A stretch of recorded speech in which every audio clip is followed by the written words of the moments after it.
Hello everyone, this is Dick Lucas and we have Chuck Finley in the chat room. As always, we're live on YouTube, Periscope, Facebook, and Twitch. No one watches on Twitch, that's okay. So I'm going to start, before I riff on what we're going to be riffing on in the show, let me just start off by saying this. I send a newsletter out, and you can subscribe to the newsletter. I think we link to it in the YouTube show notes and in the podcast show notes. You can get this also podcast is also available wherever you get your podcasts, Apple Podcasts, Spotify, etc.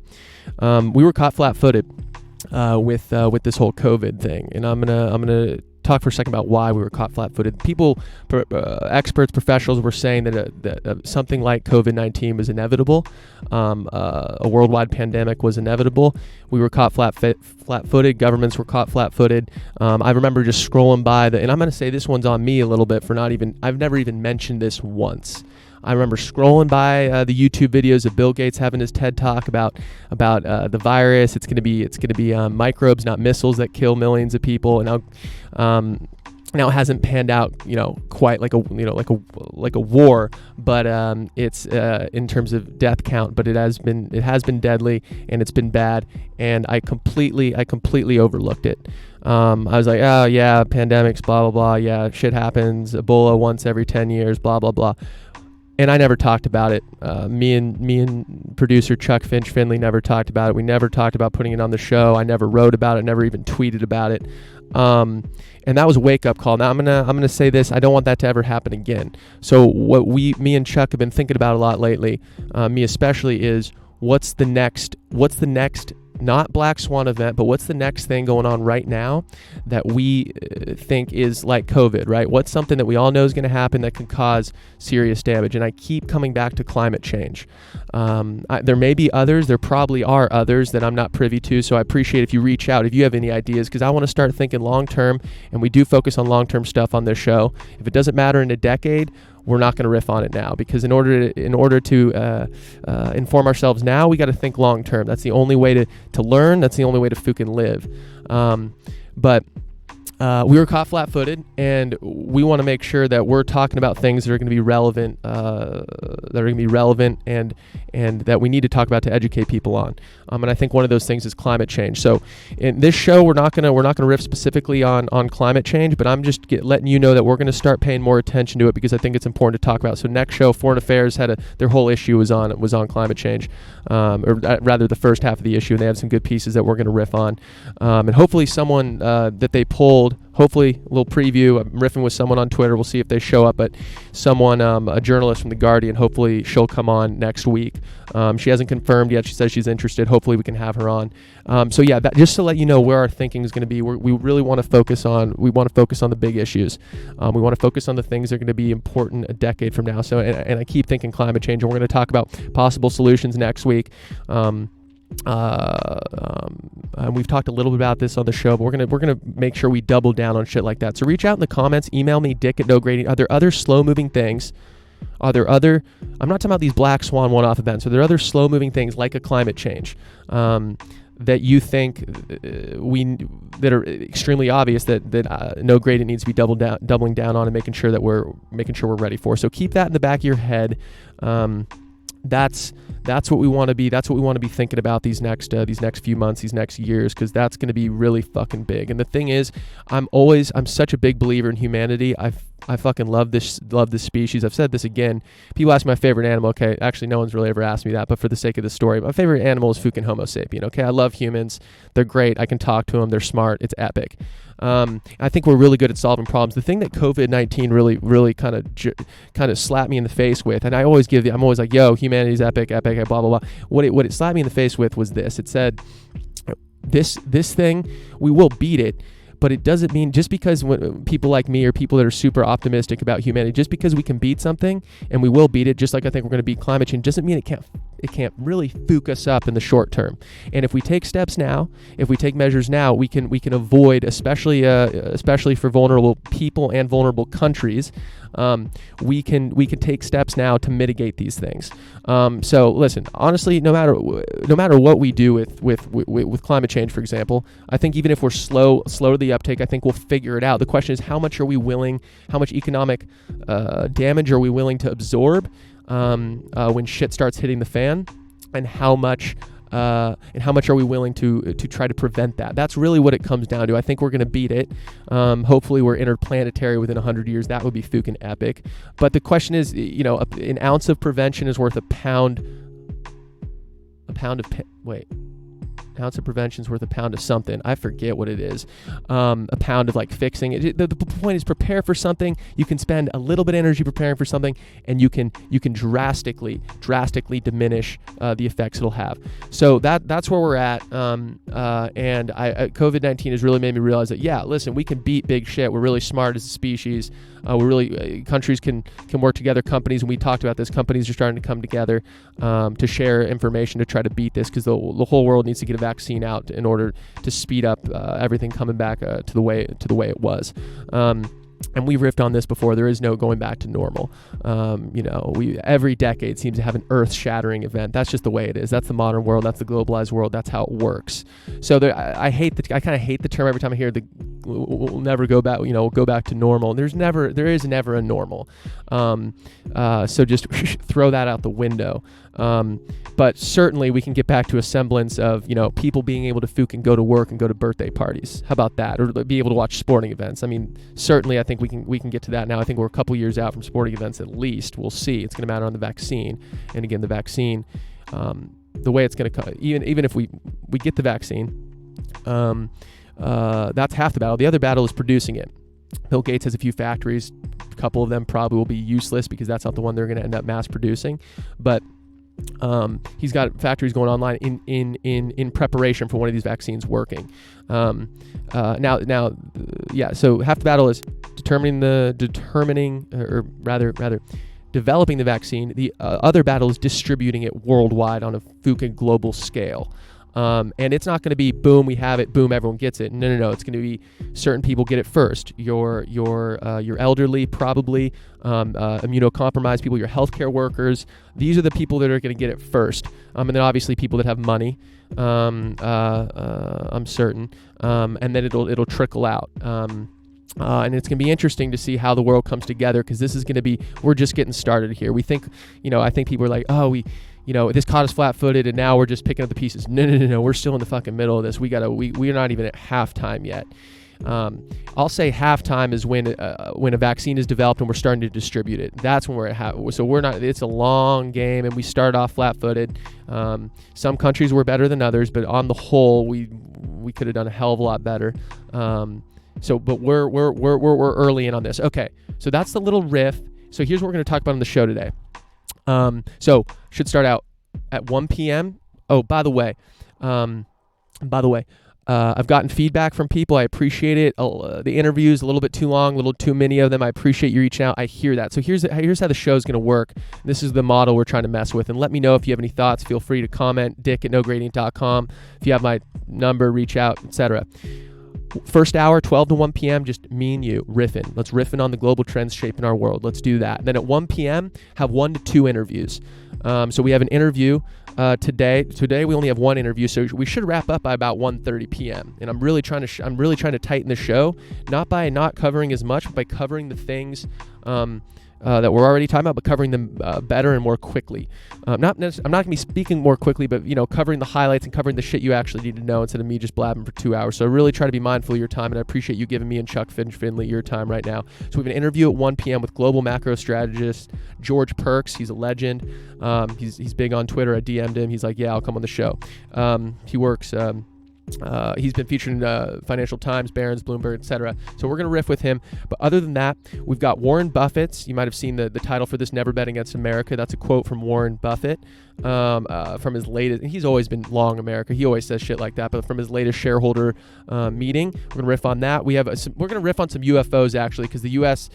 Government declassified some very interesting videos. I'm not a crazy person with a podcast who's talking about UFOs. This is shit from the U.S. government. Okay, so we're going to riff on that. We're going to talk about moral hazard in COVID-19. We're going to talk about these bailouts versus 08, or at least a little bit. There's a lot. I'm not going to pretend I can cover all that shit. The bailouts versus the bailouts now / stimulus. No, I'm not going to call the whole thing a bailout. stimulus rather, that's a better word for it, stimulus versus some of the '08 stimulus. There were a few packages in '08, and we're going to compare and contrast. I think we'll have time. We've got Fukin 49 minutes till George Perks comes on at 1 p.m., so let's riff. Okay, so Warren Buffett had a shareholder meeting. He's the CEO of Berkshire Hathaway, which is basically a holding company. They own a whole bunch of businesses. See's Candy is owned by Berkshire Hathaway. Berkshire Hathaway owns a big stake in Coca-Cola. They have a big insurance business, and every time you read the annual letters every year, Berkshire Hathaway in February, I don't know if they always do it in February, but lately they've put it out in February. It's always an amazing read.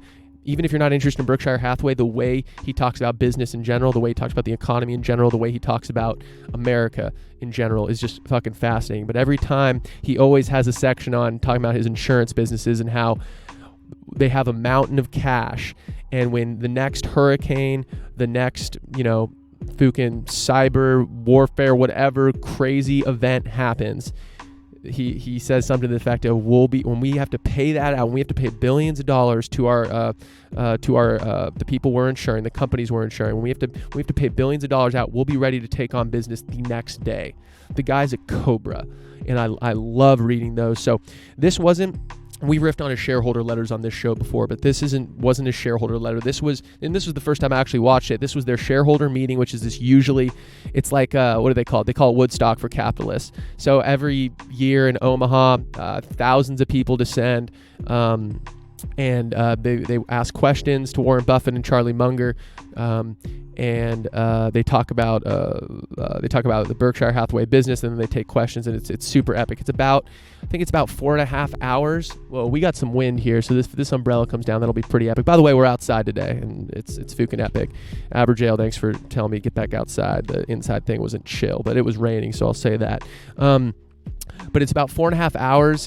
I'll link to it. It's really interesting. First couple hours, he's riffing on Berkshire Hathaway. The next couple hours are him answering questions. I haven't finished it yet. I've watched about 4 hours of it. It's really, really, really fucking interesting. He speaks very slowly and he speaks in stories and proverbs. It's very matter of fact. It's very easy to understand. That's why I love Warren Buffett. I love listening to him. So we're going to talk, his never bet against America.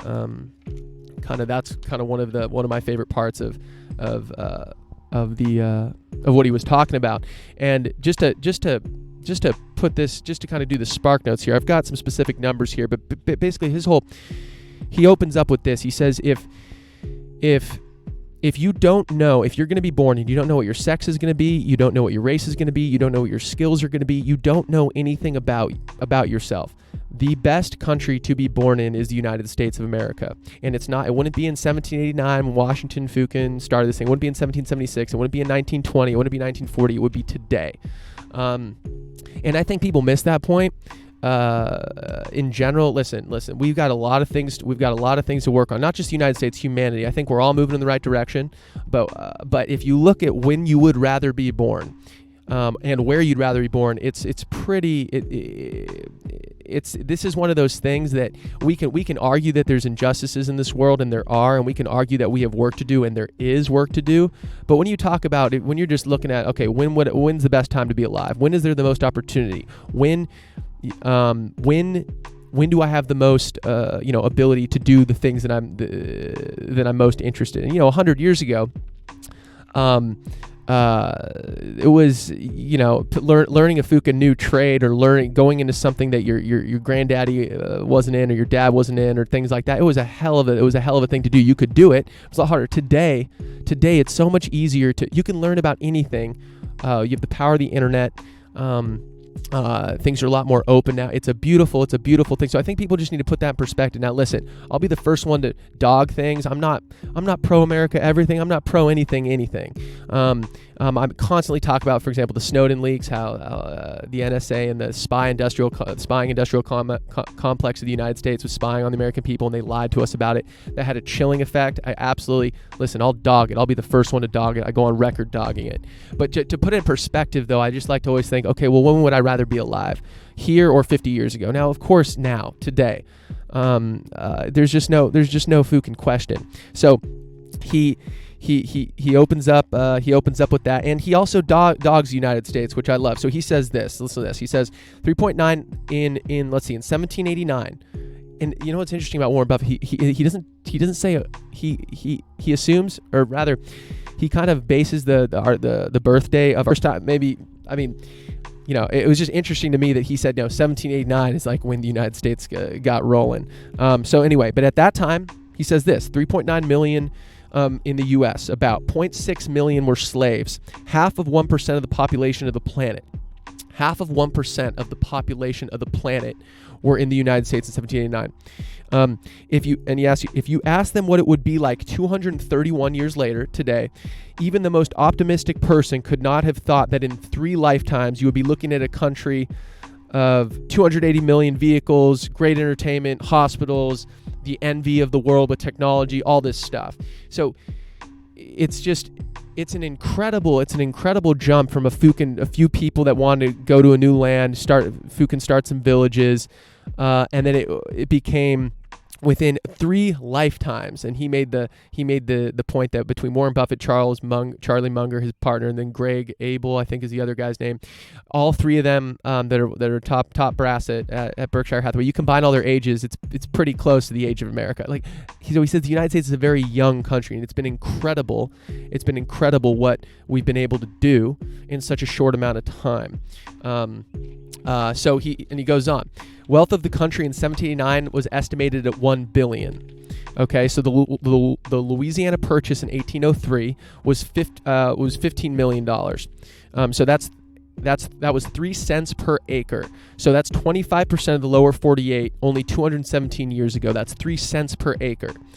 And he says wealth of the country now. So wealth of the country back then. Oh yeah, the music is still rolling. You're right, Charlie. I always forget. I appreciate that. We're going to regular. Boom. No music now. Thank you, Charlie, Finch, Chuck, Finley. Okay, if you go back, so the wealth of the country in Fukin 1789, 1 billion estimated. In 2020, 100 trillion. So that's at least 100. So for every $1 in 1789, that's been $100,000 have been created in its place.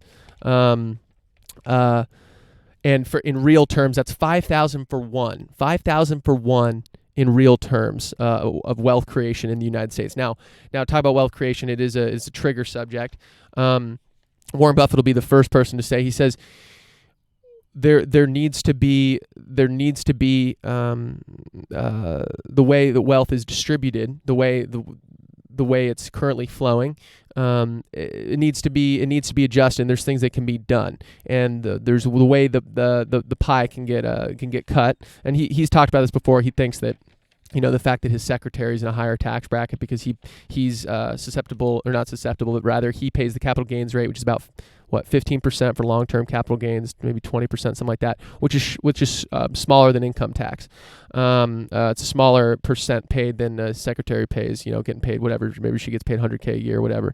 She pays more as a percent in income tax. So, and those are worthy questions to have, and we riff on that. But the point is, we're not all going to get richer, wealthy, more prosperous if the pie itself doesn't grow. So only 17 years. He goes on. Only 74 years to 1860. That was so from 1789 to 1860. 31 million people. 4 million were slaves. And in 1863. The Gettysburg Address, testing whether that nation or any nation, Abraham Lincoln speaking, testing whether that nation or any nation so conceived and dedicated could long endure. So his point of he talks about the Civil War. He talks about and he talks about other things. He gives other historical examples, but the point is, the United States has been tested. And he said his whole thesis is it's never been good to bet against the United States of America ever. We've gotten through these things, and imagine Fukin 74 years. You got a young country. You're on the up and up, and you have a civil war, and people are looking at you like, there it goes. It failed. It didn't work out. And the fact that the United States was able to get through that, the fact that the North beat the South, and then Fukin they came together after that was actually truly unbelievable. Okay, so he goes on. And he says this: imagine if 6% of your prime working age men wiped out in 4 years. That's the equivalent of 4 million wiped out today. That's huge. I love the way he puts things in perspective. Okay. So he then talks about the start of the Great Depression. So September 3rd, 1929, the Dow Jones Industrial Average. So a lot of people talk about the S&P 500 today. The Dow Jones Industrial Average was kind of the main way people looked at the U.S. stock market back then. So 1929, the U.S. is 140 years of age. The Dow Jones is at 381. On November 13th, 1929. There's a decline of 48%. So we've seen a decline of about a third today. Imagine a decline of 48%, so versus 33%. So basically half again as much. And then in 1930 in August 1930, it was up 20%. It was back to 240. And then people thought it was a recession, not a depression. Then in 1932, the price was 41.22 of the Dow Jones, 89% from its peak. So we've talked about this, how the fact that the market went down about a third and now it's back up. It's about halfway back up to its previous highs where it was in August, last August 2019. There's been fake kind of run-ups before where, okay, it goes up and then it absolutely shatters again. So this, a couple years later, ended up going 89% from its peak. So imagine that. You think you're worried about your 401k now? Imagine going through that. So $1,000 if you invested became $170. So put that in perspective. So he also talks about the FDIC. This is something that this is the thing that prevents people from doing a run on the bank. So if the bank default or the bank goes under, you still have your money is insured up to $1 million or something like that. So you have a checking account or savings account. Your money's not gone. The government backs that up. The FDIC wasn't around during this time, so there was a fucking run on the banks, and it had cascading effects. People run on the banks. The banks then have to shut their doors, and that just has cascading effects. That is not that just causes even more problems. So he says this. He said the FDIC hasn't cost the American people a dime. It's a mutual insurance company of the banks, and he says it's one of the greatest things that this country's ever done. So it was passed in 1934 after shit already hit the fan. And he says this, which is incredible. From 1929. The highs in 1929. It took till 1951. It took 20 years for the stock market to return to its previous highs. And he says that the depression was in the minds of people longer than it was actually there in reality. And his point of this is that there, long before 1951. Companies were creating value. They were doing more things they ever done. We were inventing new things. There was all this shit going on. But in people's minds, they were so absolutely shattered by how much the market dropped in 1929 and had been anemic for so long that it took 20 years later for people to love again. 20 years later, which is crazy. And another thing that I just heard recently on a podcast with Peter Thiel was he was riffing with Eric Weinstein on the Portal podcast, and this was an interview from 2019, and he was saying that people think of the Great Depression as just, you think of the Dust Bowl, you think of basically from 1930 till 1941 till World War II, America was just a dustbin and nothing was happening, and everyone was depressed and dirty and rags, and it was a nightmare. What's crazy is that car ownership absolutely exploded during that time. So there were a lot more cars. People were buying a lot more cars, home-like goods. People, buying little things for their homes, like, you think your KitchenAids. I don't know what they were at that time, but things like that. Household goods, I think, that's the official name, were skyrocketing. So things were being done during this time. And I think that's to Warren's point that people, the way the markets work, it really comes down to, people talk about markets being efficient. And yeah, in the long run, they are efficient. Do the companies that actually create value and get customers and actually sell shit people want, do those become more valuable over time? Absolutely. In the short run, it's a bit of a crapshoot, which is why Warren Buffett says The stock market is a very safe investment, and I'm always saying this. And again, I'm saying this because the pros are saying this, and I look at history. Stock market's an extremely safe investment, so long as you're not using it as a way to make money in the short term. You're not using it as a gamble. If you're willing to have it, that's why I tell people, don't put any money in the stock market if you're going to need it within 10 years. Don't even think about putting a dollar in that stock market if you're going to need that money within 10 years. If you're going to need it before that, you got to do a mix of Betterment, things like Betterment, robo-advisors, make it easy. So a case for most people is they got to put a down payment on a house, right? If you got to put a down payment on a house, if you're 25 and you think you're going to buy a house in 8 years, 10 years, you set up a goal. It's like goal-based investing. Betterment's big on. You set up a goal that slowly shifts your portfolio from equities to bonds over time. So then by the time you have to put that down payment on the home, there's not, even if the market is down, even if we're in a Fukin depression, your money is going to be pretty well safe, because bonds are safer than equities, depending on the bonds, assuming you're buying investment grade bonds. So that's that's the deal there. But he goes on here. Let's go back to this. So it lasted longer in the minds of people. So actually, in the highs, he talks about this.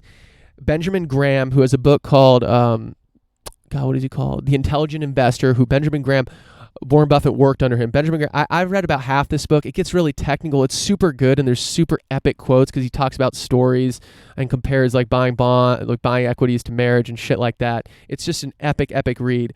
But imagine that the stock market, when it returned to the level of 1929.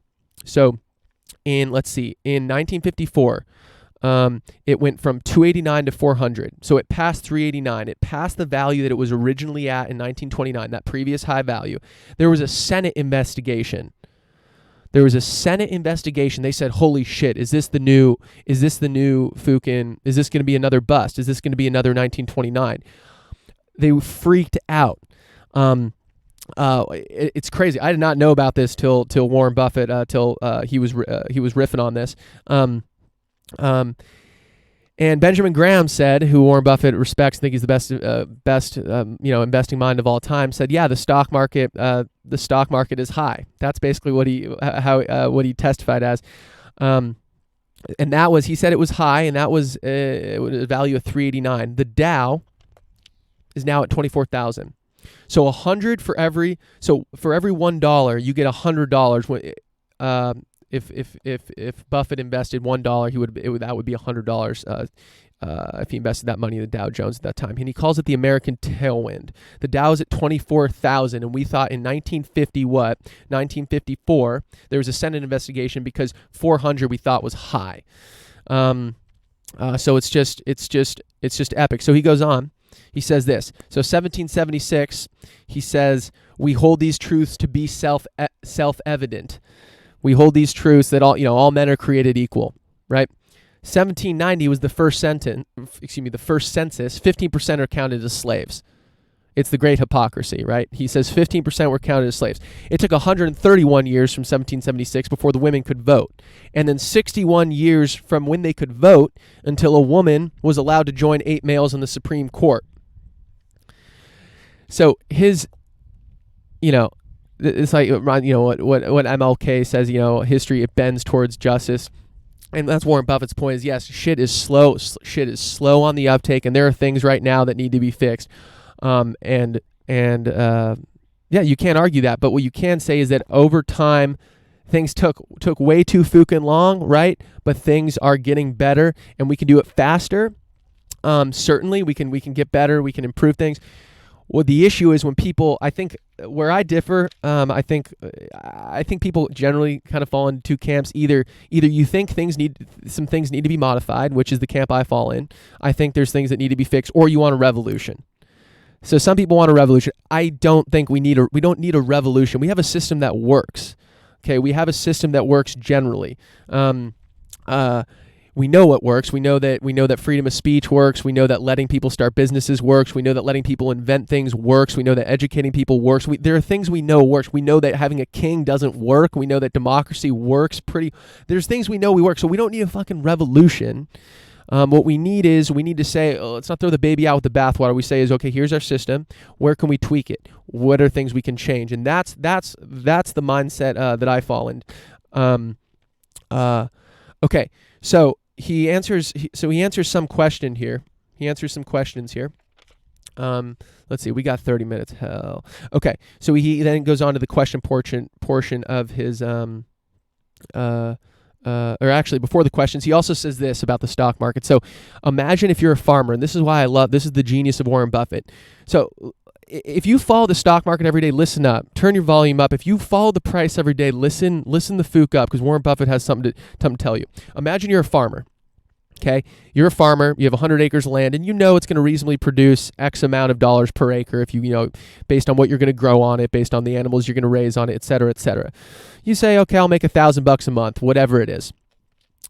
And then you have a neighbor that constantly every day comes to your door and says, I'll give you $20,000 for your place. The next day he says 17. The next day he says 22. The next day he says 21,500. The next day he says 50,000. The next day he says 10,000. And it's constantly giving you a price.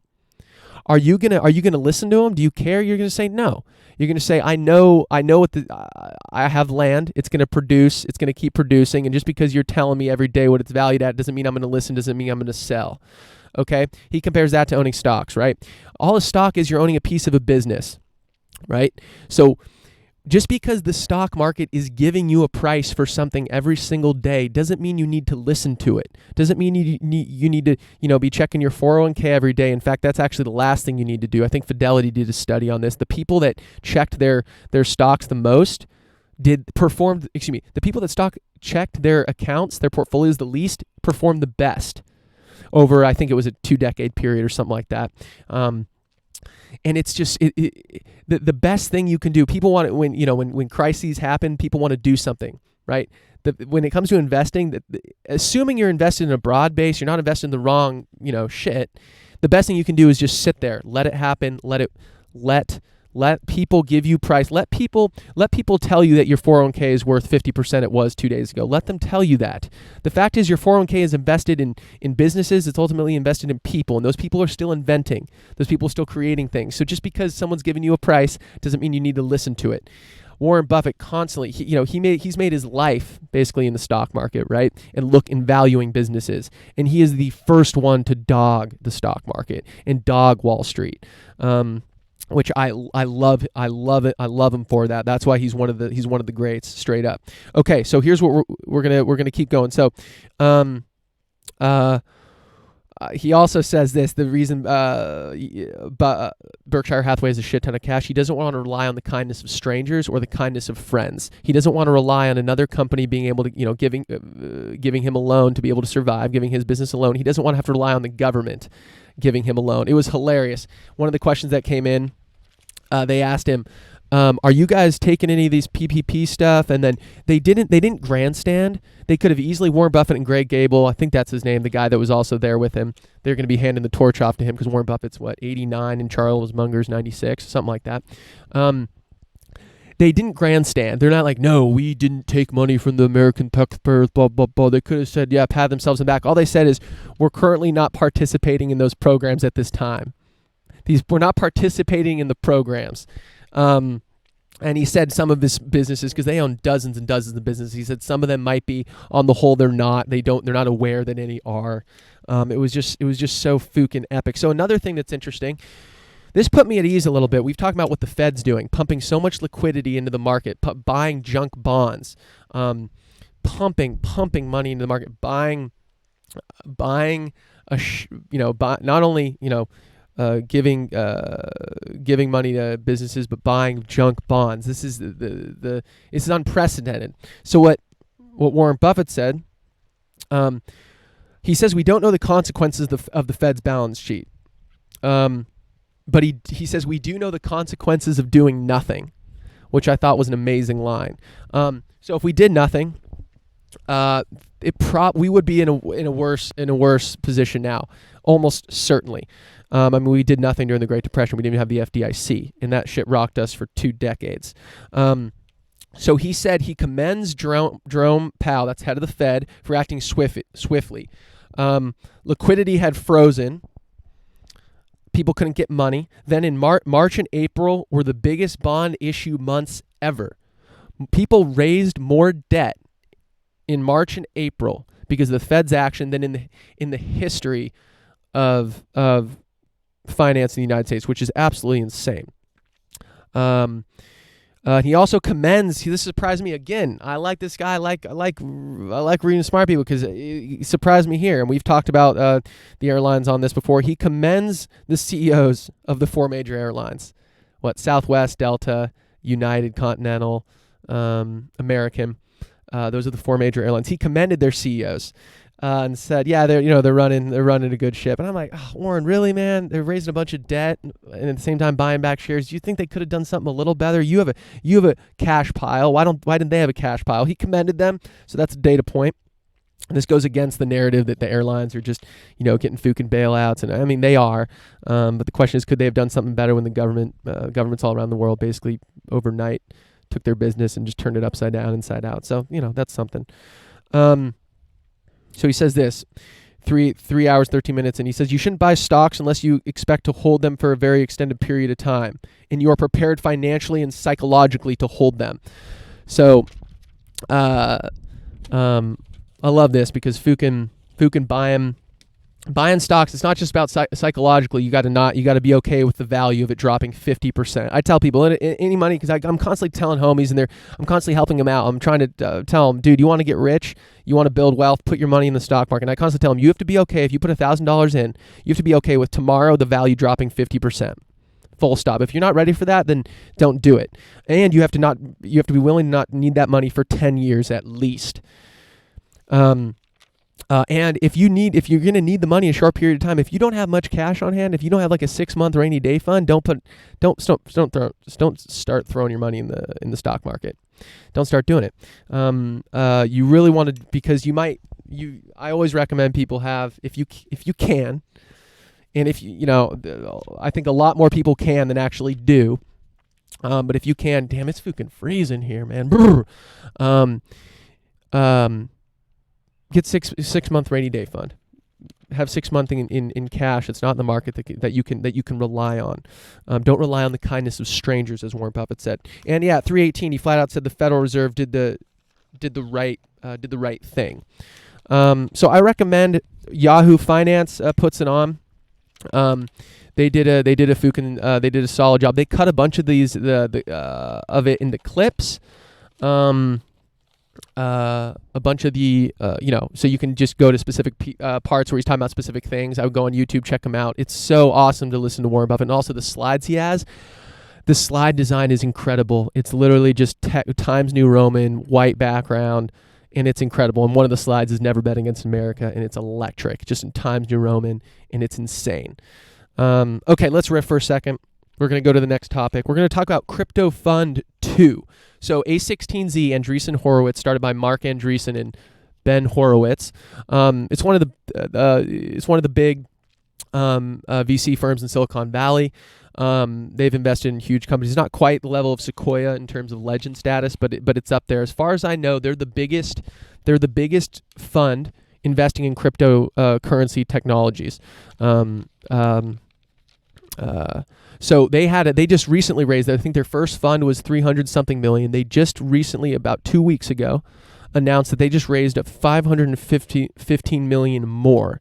Now I'd be curious how much of this was raised in the last 2 months versus 6 months ago. Was this all raised during the pandemic? I don't think so. I think it took a while. But their new fund is Crypto Fund. They just called it Crypto Fund 2, 515 million. And they had an epic post on it about all the cool things you can do with cryptocurrency. And I constantly talk about that on the show. Why? Because I really think there's something here with cryptocurrency. The funny thing is, all this shit could go to zero. It could be one big fad. Yes, sure. But the thing is, we're starting to get to that point where you can do things with it now that you can't do with conventional technology. I can send a US dollar anywhere in the world for a fee of 2 cents on the Ethereum network with a stablecoin tied to the US dollar. You can never do that before. You can get interest on your cryptocurrency holdings now. You can lock it up. and get interest, and because they borrow it out, and this is all based on smart contract stuff. So this is all codified. It's all written in code. You can see the smart contracts. You can see exactly. Now, granted, I'm not reading these smart contracts, but the fact is, it's transparent. You can see.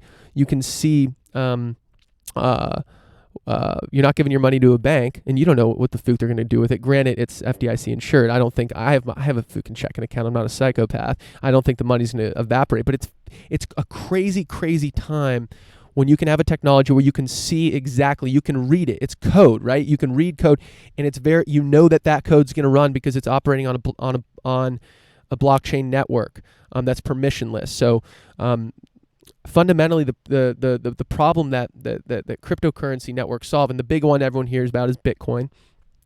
Fundamentally, what they solve is the Byzantine generals problem. You hear that's one of the examples a lot of people say. And if imagine 10 generals are surrounding a city, they all need to know when to attack. But imagine you guaranteed that 6 of them are acting in the best interest of each other, and 4 of them are bad actors, and 4 of them are sending bad messages, or 4 of the messengers that are sending. Imagine these generals surrounding the city. 4 of these messengers sending the messages between the generals are bad actors. What Bitcoin and these cryptocurrency networks allow you to do is your network can survive that. So anyone can become a node on the network, and anyone can start processing transactions, and you can start processing transactions in a bad way. You can start saying fake things are going to happen. But the beauty of Bitcoin, no one person controls it. The entire network works because it rests on the assumption that most people on the network are doing the right thing. And why are they doing the right thing? Why when Bob sends one Bitcoin to Ali, why do they process the transaction as such? Because they are miners, and they get rewarded for doing that, and they get paid in Bitcoin. And if they stop processing transactions properly, what's going to happen to the price of Bitcoin? People aren't going to believe in it. The price is going to go down. So they are incentivized to keep the network going. So I think this stuff is super fucking fascinating. I really think there's something here. I mean, there is something here. I think it fucking blows my mind. And also the Bitcoin halvening is coming up. So every X amount of years, I think every about 4 years, the amount of new Bitcoins issued, and this is at a time when the central bank of the United States is issuing trillions of dollars, it cuts in half the amount that Bitcoin can issue. There's only ever going to be 21 million Bitcoins. I think there's about 19 million now. There's only going to be ever 21 million Bitcoins in existence. That's codified. So there's going to be a limited amount. Granted, it's up to 10 decimal places you can split up one Bitcoin. But okay, let's dive into this crypto fund too, because I think it's a great piece because it covers a lot of things that you can do with cryptocurrency. Okay, so let's talk about Venmo and PayPal. Are digital IOUs. Cryptocurrency is the actual value. So when you Venmo someone $100 on Venmo, right? It's in their Venmo account. That money's not theirs. That's just Venmo saying that they have $100, right? That money's not theirs. With cryptocurrency, if I send you $100 of USDC, of a stable-backed coin, and it's in your wallet, you know that that's $100. Granted, to convert it to actual real dollars, you have to you need to use an exchange basically to convert it, to get that to actual fiat currency. But so far, USDC and some other stable coins have done a good job of retaining their value pegged to one US dollar. But that's the crazy thing. And when you look in your checking account that says that you have $1,000, that's an IOU. That's not your actual money. And we've talked about this as central bank currency. If the U.S. government had a central bank digital currency, it would be equivalent. If it was digital, if you had 1,000 digital dollars, those would be actual dollars. In your checking account right now, they're not digital. They're not actual dollars. The Bank of America is saying that we've allocated 1,000. They have a number in a database that says you have 1,000. That money's not yours. Now, am I worried it's actually going to go away? No. But here's what we go. I'm going to start quoting some of this. So, turning money into pure bits allows software developers to creatively design new services around money the way they have done with photos and text. Payment blockchains could end up doing to banks what email did to the post office and what VoIP services did to long-distance carriers. Even those of us in stable economies are increasingly skeptical of the government's ability to manage the money supply. Gold has long played the role of a fiat substitute. Now, anytime you see fiat, a fiat substitute, a fiat currency is a currency issued by a government. And the government is basically saying this holds value, and we're gonna collect tax revenue in this currency. But Bitcoin is a digital alternative that is gaining acceptance and adoption around the world. DeFi, decentralized finance, is a new stack of financial services. Think lending, derivatives, insurance, trading, and crowdfunding, and more, built on top of blockchains that embrace the core values of the open internet, including open access to anyone in the world. There are no borders. Anyone can access any of these things anywhere. You can be a fucking villager as long as you have a phone and an internet connection. You could be earning interest on, you could get access to US dollars. Granted, you got to convert it, and you either need to find someone locally and you need to get an exchange in your country, or you need to find someone locally that can trade it with you. But you can earn interest on US dollars anywhere in the world today. Assuming a couple different things. That's incredible. So commitment to open source code. When you see these contracts, when you see these things, they're transparent. You can see the code being run. Permissionless extensibility by third-party developers, minimal to no fees, and encryption-backed security and privacy. Over the internet's history, many new business models have been invented, including banner ads, search ads, video ads, in-app payments, and digital subscriptions. Each new business model helped fund a new set of digital services and a new source of income for creators. We think the next wave of internet business models will come from crypto. Rather than engaging audiences through centralized gatekeepers that charge high rents and create self-serving rules, creators can use token models that bypass gatekeepers and give their fans a direct stake in their success. Let's talk about gatekeepers for a second. Take YouTube, for example, which I'm streaming on right now, or take, I guess that's probably that's one of the better examples. YouTube shows ads against your videos. Your creator, you put videos out, they show ads against that, and then they still pay their creators, their popular creators, right? They pay them, but they're taking a fat slice of the pie. So imagine a situation where creators got the full value of their creation. So they release a video, and granted, let's be clear, YouTube is absolutely providing a service. I'm not saying that it's just all you can fleece buffet. I mean, I'm using their service right now. It's a good service. You can upload a video, and within seconds, it's available to billions of people, anyone with an internet connection all around the world like that. That's incredible, and that's value. But it doesn't mean we can't do better. It doesn't mean that these people creating these videos and these creators can't be compensated more. So constantly what we're seeing with the internet is the destruction of gatekeepers, right? So anyone can start a blog, anyone can have a Twitter account, everyone is a fucking publisher. This is like fucking Time magazine in 2004. Remember I think it was 2004, something like that, or like 2008, maybe, I forget.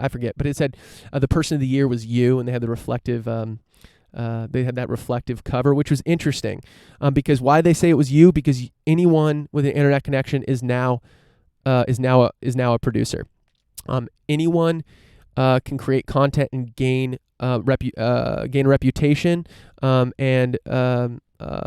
and share with the world. Now, compare this to 40 years ago. You had to go through a big newspaper. You had to go through a cable channel. You couldn't just build your own, publishing business on your own. There are creators now, and I use Patreon. Oh, which I didn't shout out. By the way, if you have any questions or anything, I forgot to shout out all that stuff. If you have any questions, post in YouTube, Chuck Finch Finley. After the interview, I'll get to some of those questions or even critiques. Anything I'm saying you think is wrong, go ahead, hit me. I'll address a few of those at the end. I use Patreon, for example. What's Patreon? Patreon allows people, you sign up to become a contributor. You give, for me, a minimum of $3 a month, and you can contribute to the show, and you can contribute to what me and Chuck Finch Finley are doing. That was not possible 40 years ago. That was not possible 30 years ago. Not even close. I look at who I follow on Twitter. I still follow a lot of big time publications. For the example, The Economist, big fan of The Economist. But if I look at how I get most of my news, or a lot of it rather, it's the Ben Thompsons, it's the Benedict Evans, it's these people. Ben Thompson, I subscribe, $120 a year. He's an individual that puts out amazing content, specifically around tech. He's his own creator. And that was not that he didn't need a gatekeeper. He didn't need someone say he didn't need a Harvey Weinstein to say to him, "Yo, you got to do X if you want to get your word out." No. He could go right direct to consumer with the power of the internet and actually create a business around it. I look at the people I follow on Twitter. Most of the people I'm not following. I follow some official accounts, right? I follow some like The Economist. I follow. Let's see. I follow like nuclear energy, U.S. government, whatever. I follow some official. A lot of it is individuals.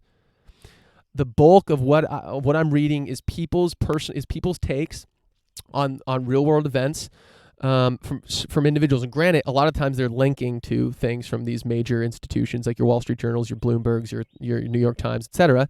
But still, they're giving their take, they're giving their opinion on it. The internet, I don't think people understand the power of this. So granted, the internet's gotten a lot far. Cryptocurrency has the ability to get us even further than that. Things we haven't even imagined on what you can do. Put it this way. If you want to get content out there, if you're a writer and you want to get content out there, you still got to go through a publisher right now. It's very difficult to be a writer, and you can do it right now. But like little microtransactions of people giving you 50 cents, like every time they read your post, and that thing's not feasible. That's just not feasible. Credit cards charge too high fees for these little microtransactions. And people don't want to input their credit card payments every time, whatever. But so there are business models that haven't been created that could be created. First of all, right now, what if this stream, for every minute you watched, it gave me a cent? It gave me a cent. It's not possible with today's system. It's not. Granted, YouTube could build something that allocates some money to it. Yeah, sure, they could. Yeah, I don't doubt they could build something like that. But if you actually want to transfer me the money directly to me, the fees are too high. You can't transfer a cent to someone every minute. There are things that open up when you can put money on internet rails, and you can do and the transaction fees are much lower. Okay, so I'm going to keep going here. Companies that own networks have unilateral power over important questions like who gets network access, how revenue is divvied up, what features are supported, how user data is secured, and so on. This creates tension as corporate interests often diverge from the interests of those who depend on the network, including users, developers, businesses, and creators. Don't be evil, which is Google's famous slogan. Don't be evil is replaced by can't be evil. So this is, I love this point because I'm not one to cry chicken little about in 7 minutes we got George Perks coming on 1 p.m. I'm not one to cry foul that Google or like these big tech companies, they're selling my data. They're not selling your data. They're selling ads against you based on your data. No one can go up to Facebook and say, I want data on Dick Lucas. No, you can't do that. That's not how it fucking works. Now, a lot of the ways you could get data on people, like you think your Cambridge Analytica scandals, those don't exist anymore. You can't do that. The API was locked down. But the thing is, we don't know what these big tech companies are doing with our data. We don't own our data. You imagine a world where this stuff is open source and it's built on crypto networks, my medical data, my location data, shit like that, and we get to we get control over it. We get to decide who to share it with, and maybe even get compensated for who we share it with. So there's some very interesting things around what can be done. Look at Twitter. Look at YouTube. Twitter has removed people's accounts, and YouTube has removed videos that people publish. Now, granted, a lot of these things, yes. Do I want some of these things? Should they be removed? Sure, absolutely. But do I want a tech company, with a bunch of people that have their own preconceived notions of how the world should work in a boardroom in Silicon Valley? Do I want them to be able to tell me what is allowable, what is okay for me to look at? Hell no, absolutely not. The fact of the matter is, if you want to put something out today, now I don't think this is happening on a mass scale, right? Like, yes, some Twitter accounts I think are being banned and deleted that I don't think should be. Absolutely. I'm a big believer in freedom of speech. I follow people I don't agree with. I love hearing ideas that punch me in the face. That's how it works. That's how you grow. That's how you learn. Even if I don't like it in the moment, that's how it works. But yeah, there's something here. We can do it better. We can do it better. And I think cryptocurrency has some of the answers here. Okay, so in the same way that it wasn't obvious in 2007 how applications on top of mobile phones would change so many aspects of the ways in which we move, consume, travel, communicate, and even date, it's hard to imagine that the very best apps and use cases will be for blockchain-based computing platforms. You know, when Steve Jobs in '07 introduced the iPhone, and by the way, let's see, it's 12:56. We've got George Perks. Okay, he's coming on. We got you in 4 minutes, Brother Beast. I see you're setting up. We'll transition to you, global macro strategist. We're gonna have him on in about 4 minutes. So bear with us, people. I'm gonna finish this point. We're gonna make sure he's all set up, and then we're gonna rip it for about 30 minutes, 25 somewhere around there, and then after that, here. But you imagine, when the iPhone was released in '07. Were you thinking there was going to be Uber? Were you thinking there was going to be Tinder? Were you thinking there was going to be Snapchat? Were you thinking there were going to be all these things that we now do on our phones, that we that we can do on our phones right now? Did we imagine that was going to happen? Absolutely not. No one fucking know. Even the App Store didn't even launch with the iPhone. That was something that came, I think, a year or two later. I forget exactly, but it wasn't even that wasn't there on day one, right? There were things, this technology was released, people invented new things that no one had even thought of before. Uber sounds so obvious right now. Your Lyft sounds so obvious right now. A dating apps, they're everywhere, right? There's a fucking dozen of them, right? They sound obvious now. They would not have been possible without phones, and it took us a while to see what we were going to do with them. In the same way, I think cryptocurrency, different cryptocurrency technologies have the ability to do a similar thing. Now, granted, we're starting to see that, and I know George Perks, has some thoughts on that. I've seen some of his takes on Bitcoin. He's not exactly bullish, and that's okay. Another thing I want to say about cryptocurrency. Now, I'm not talking about the price. There's two separate things here, right? There's the price of these things. There's the price of Bitcoin. There's the price of ETH. There's the price of these things. But then there's the things you can do with them, and that's where I think the conversation is most interesting. The price does matter, particularly for security, because if the price of Bitcoin was $1, people wouldn't be incentivized to mine transactions because they wouldn't be compensated. The network would shut down. So the price matters insofar as it is needed to be a certain level to secure the network. But I'm not your one to talk about, it's going to go to X, it's going to go to Y. I'm not going to, I don't know who the fook know. In the same way the stock market, no one knows what the fook's going to happen. I don't know what's going to happen with cryptocurrency. It could all go to fook and zero. What I am interested though is in the technology and the things you can do with it now that you couldn't do with it before. And there are things, and the example I constantly go to is you can send a US dollar anywhere in the world with a stable coin on the Ethereum network, and that's fucking epic. So okay, we've got 60 seconds. We got George right there. We got the Duke in the background right on. Okay, here we go. We're gonna transition over to George here. Let me just switch over. Give me 2 seconds here. Let me fix my hair actually.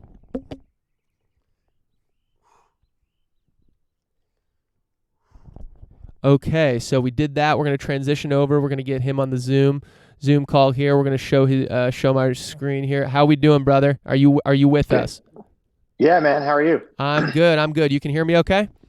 Oh, yeah. Okay, sweet. Thanks for coming on, brother. Okay, so I'm just going to do a quick intro, George, and then the first thing I want to ask, just so you can start prepping for this, is just what your take is on the fact where the stock market is now, and where the real economy is right now, and that disconnect. I think a lot of people are spinning on that and are wondering how the fook that's possible. So I'd love to hear your take on that. But before that, George Perks is a global macro strategist. He's been featured in Financial Times, Barron's, Bloomberg, and CNBC, and now recently No Gradient, which is epic. More importantly, he was a walk-on to the Duke football team, which is epic. And I'm actually in Durham, North Carolina, Brother Beast, right now, so I don't know where you are, but right on, respect. Okay, George, thanks for coming on. And so the first question, how do you think about where the stock market is and where the quote unquote real economy is right now? Oh, well, I'm just right down the road, 2 hours southwest you in Charlotte. So nice. We're almost practically next door neighbors by the standards of right on. the way the world works these days. Yeah, so I think the first thing was where stocks are.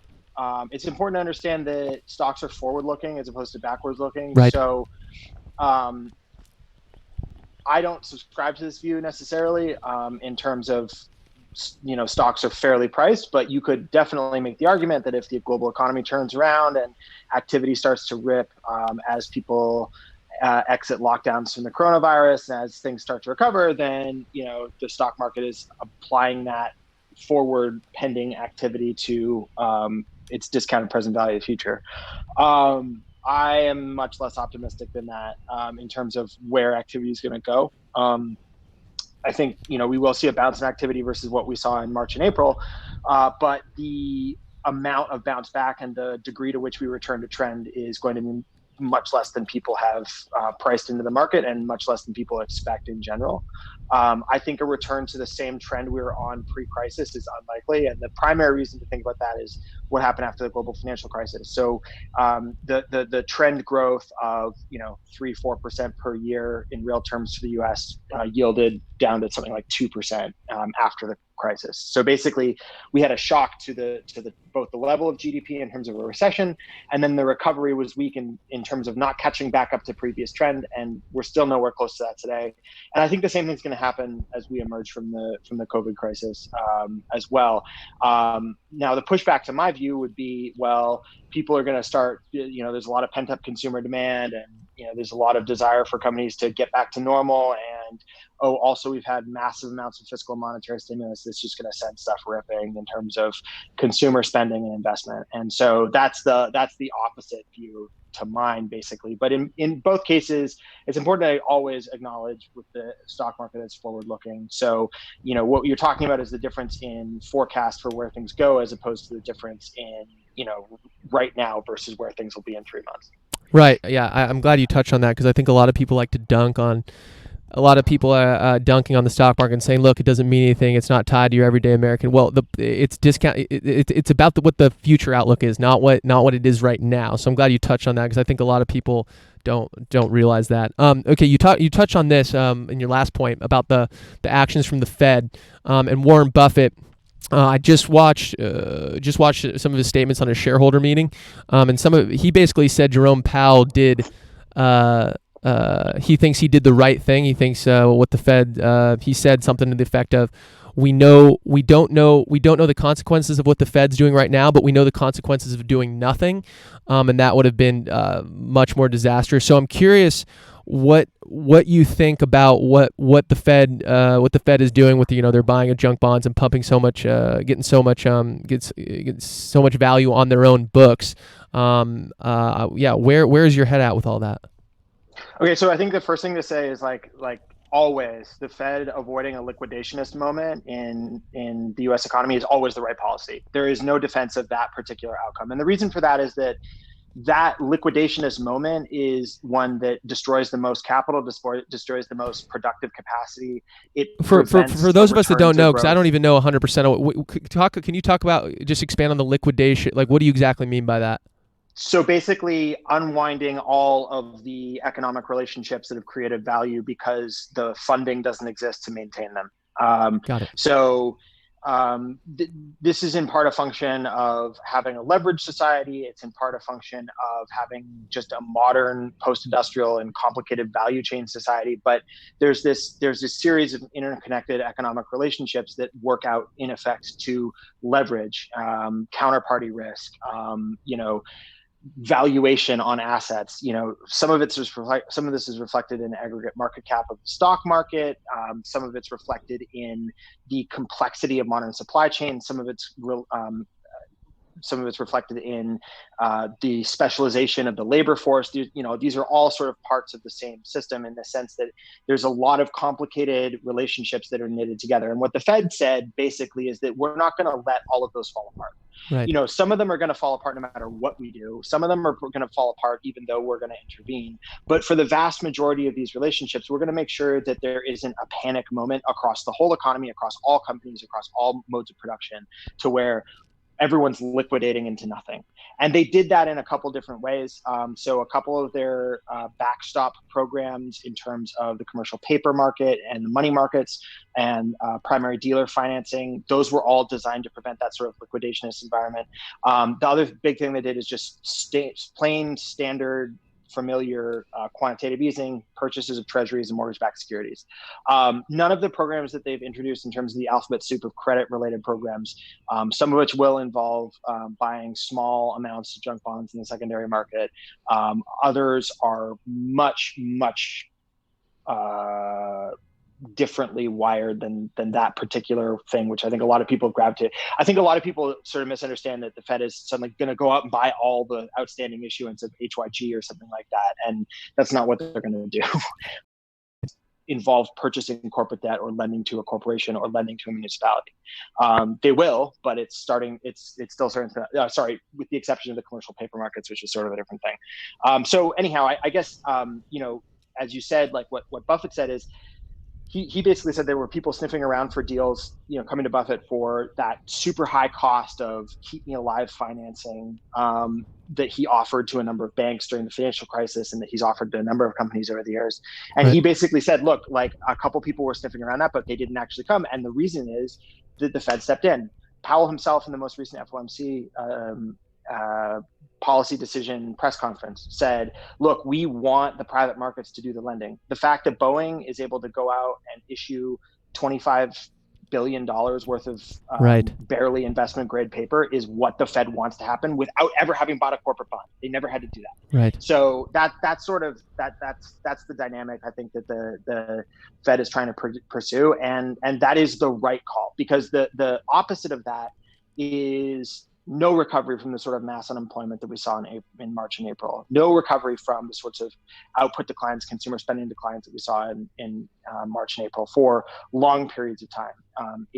It's what we saw in the Great Depression, right? The Fed their one job really is to prevent another Great Depression, and they're really getting good at it. And frankly, I think the criticisms around hypothetical and imagined costs associated with that in some circles really get pushed just way too far to the fore, to my taste. And, I don't necessarily think that the outlook for the economy is good. And I think the market is overvalued right now and, yada, yada, yada. But the Fed still did the right thing. Wow. I love that. I think you put me at ease a bit. Howard Marks had a memo. I forgot which day he put this out, but I remember reading it. I was like, is capitalism dead? Because all the things he was saying about what the Fed was doing, he wasn't saying they were bad. He was just asking all these questions like, we don't know the consequences of this. But the way he was asking the questions, it was very like, oh no, is dynamism gone? Is this the Fed is now the official lender? Blah blah blah. So it was just it was a little scary. Whenever I hear a guy like Howard Marks put out an investment memo, all I can think is Key Bono, right? Like this is a guy whose entire premise in the markets is buy distressed assets. Buy assets when nobody else will buy them, when they're the most possible dislocated from their value. That's a liquidationist event, right? And I mean, Howard Marks is a very smart guy. I'm not trying to say that everything he's doing is self-serving and everything he puts out is self-serving, but I think you really need to be taking those sorts of analyses from those sorts of investors with at least a grain of salt, right? Which I mean isn't to say that he's dead wrong or that he necessarily is like somehow misleading people, but I mean, just be skeptical, right? This guy's whole raison d'etre is to go out and buy stuff that's gotten just liquidated. Right, because he works in the credit. He's a credit. He does credit stuff. Yeah, Oaktree basically they're a distressed credit vehicle. Right. Okay. They want to be buying the debt of companies that are going bankrupt. They want to be, providing financing to people who can't get it anywhere else, and that's like a totally legitimate investment strategy. I'm not criticizing that investment strategy at all.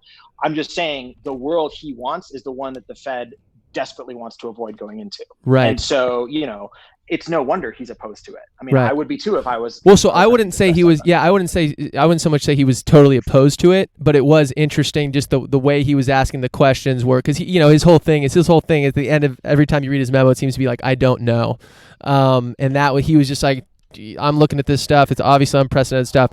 And he doesn't know. But I mean, look, I'm just asking questions. Look, I mean, come on. Right, like, right. We know what he really wants when I'm just asking I'm just asking all this. Yeah, yeah, that's fair. That's a good point. Yeah, I appreciate you bringing that. Oh, so I'm curious, do you view what's going on now with these stimulus packages, how do you view them in a different light versus '08? Do you think they're both? For sure. Okay, so how, so walk me through that. So the big thing, there's let's start with three big differences from '08. The first difference between now and 2008, there is no moral hazard right now.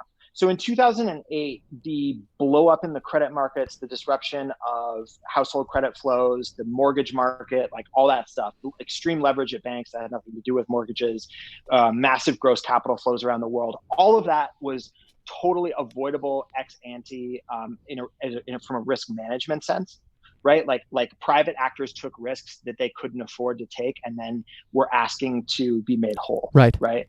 And, granted, like you still want to make some of those actors whole, and it's not to say that if there's any moral hazard, you can't act to quote unquote bail out. I hate the term bailout because it's overused, but bail out those investors. But there is this trade-off, right? Where like they made the wrong choice and they took a risk they shouldn't have taken, and then now they're asking for help. That is not under any circumstance what applies now for any company, for any household, for any bank, for any government anywhere in like municipal government or state level government. It does not apply. There is no model for our economy where you can have a modern industrialized economy with the output and the complexity of value chains that ours has, and also have that economy be robust to everyone staying home for 6 weeks to avoid catching a deadly virus. Right? Like those two things are mutually exclusive. Right. So if that's the case, and I think it's pretty hard to argue against that case. If that's the case, then the moral hazard question is gone. So, American Airlines is not at risk of going bankrupt because they bought back some stock over the last 5 years. They would have been almost guaranteed to go bankrupt no matter what. And the question is, do we want that bankruptcy to take place and sort of try to go through that process, or do we want to ease keep them as a going concern, keep them operating in basically the same sense, and give them a grant instead? Now, obviously, like I'll be the first one to caveat that and say, well, that doesn't necessarily mean that everyone should, like every entity, whether it's an airline or a small business or a household, should all get fully made whole and yada yada yada. There's no wrong actions you can take, but my view is that there's nothing, because there's nothing that you could expect the private individual entities to do to forecast this coming. There's no reasonable thing you can say, well, they should get less because they should have seen this coming. Right. Well, while we're talking about the airlines, I do want to ask you one question. I totally get what you're saying, but is it reasonable to say that these firms, these airlines, that while at the same time they were buying back their own shares, which is a totally reasonable thing to do? I think people say that's it's a bad thing. It's like, no, that's how you return money to shareholders, and these go to pension funds and do all this stuff. It's going back to you if you have a 401k. It's the same as a dividend. It's just a different tax rate. Right. I mean, it's more flexible too, but that's it. Yeah. At the same time they were buying back their own shares, they were raising a lot of debt. So that to me is, there's no world where you, like the way the modern airline industry works in terms of the margins it works at and the fixed cost base it has, where it's, you can have a 95% decline in travelers and your capital structure isn't blown up. Like there's just no way to make that work. It's too capital intensive, which is sort of the point. Like airlines are a relatively special case in this instance where, honestly, it's the same as a neighborhood restaurant, right? If a neighborhood restaurant is operating on 5% EBIT margins, which is a pretty decent margin for a small business, like a small restaurant, if you look at the stats, it's not that good. Right.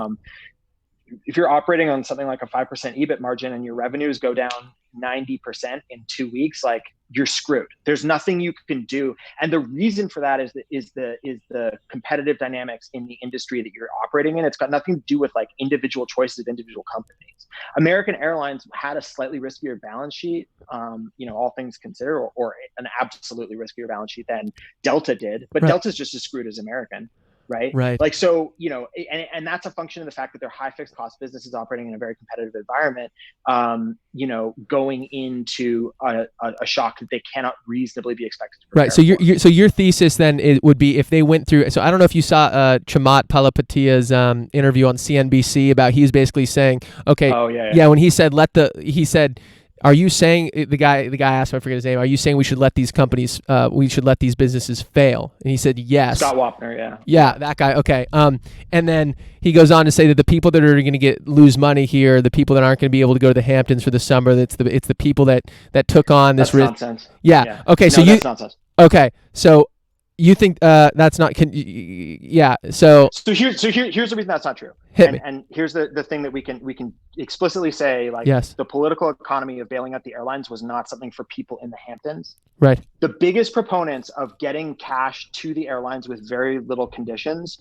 were unions. Where the airlines done that, then there's no way that the airline industry doesn't come out of that with a vastly lower headcount and less capacity as it rationalizes either through mergers and acquisitions or through just the company gets liquidated entirely, right? Debt holders absolutely would take a bigger hit on a relative basis than unions would. I think, maybe not per capita, but certainly in aggregate, I think it's reasonable to assume. But, those unions have pension obligations they need to think about years into the future. They have, their current headcount to think about. They have their pay rate to think about. And all of that would be at risk in a bankruptcy proceeding in a way that it's not as a going concern. And so, the political economy of, it's just bailing out people who live in the Hamptons. That's completely not true. Right. Now, granted, like, I think there's a really good case to be made for trying to thread the needle where you're not being too friendly to debt holders and you're not being too punitive to airline management and you're not also just giving out cash with no terms at all. I think that's a totally reasonable conversation to have. But the let them fail attitude is liquidationism. Right. That is saying, like, we want to burn it all down, and that's a better outcome than keeping these operating frameworks in place so that when demand does return, as it will, like, people are going to start flying again, and maybe it's going to take a year or two, but people start flying again.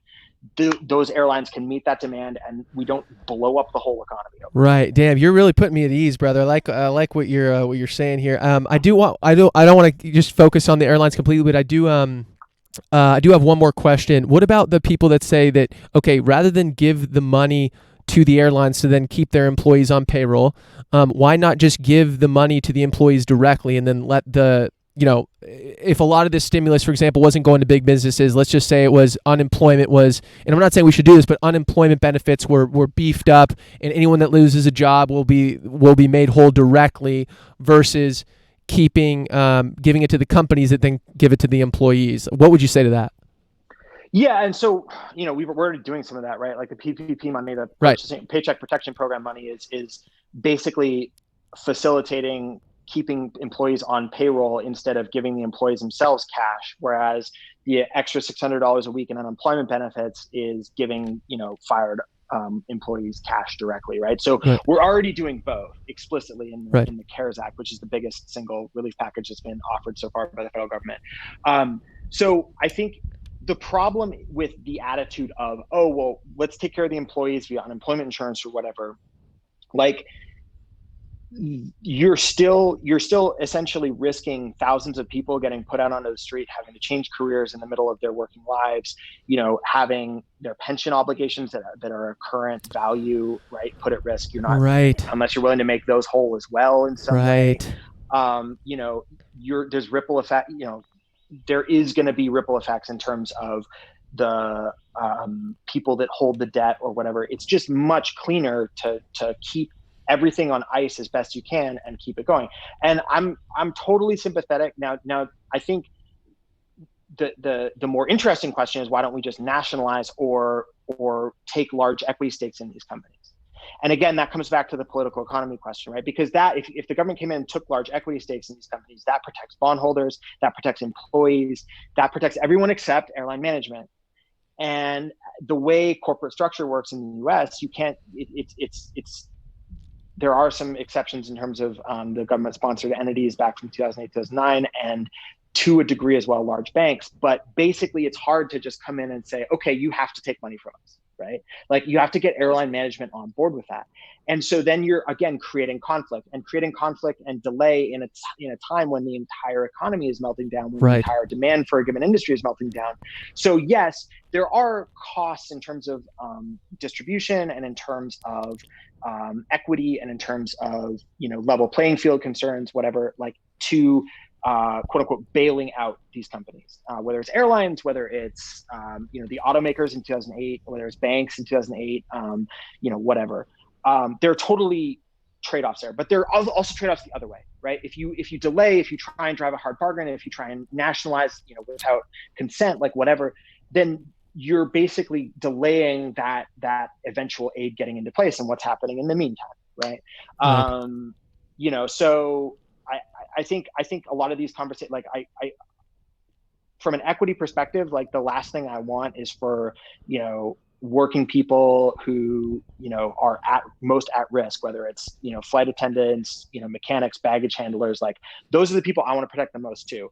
You cannot like convince me that the best way to do that is for their company to declare bankruptcy. Right. Like that, that just doesn't make sense to me. And the history of social welfare programs in this country in the last 30 or 40 years would suggest that efforts to help them directly instead of trying to keep the whole structure operating is not actually going to be helpful for them. So it's a strictly utilitarian judgment on my part. And I'm sure there are contrary arguments to that. I've had a lot of them on Twitter with people, but that's sort of where I sit on it. Right.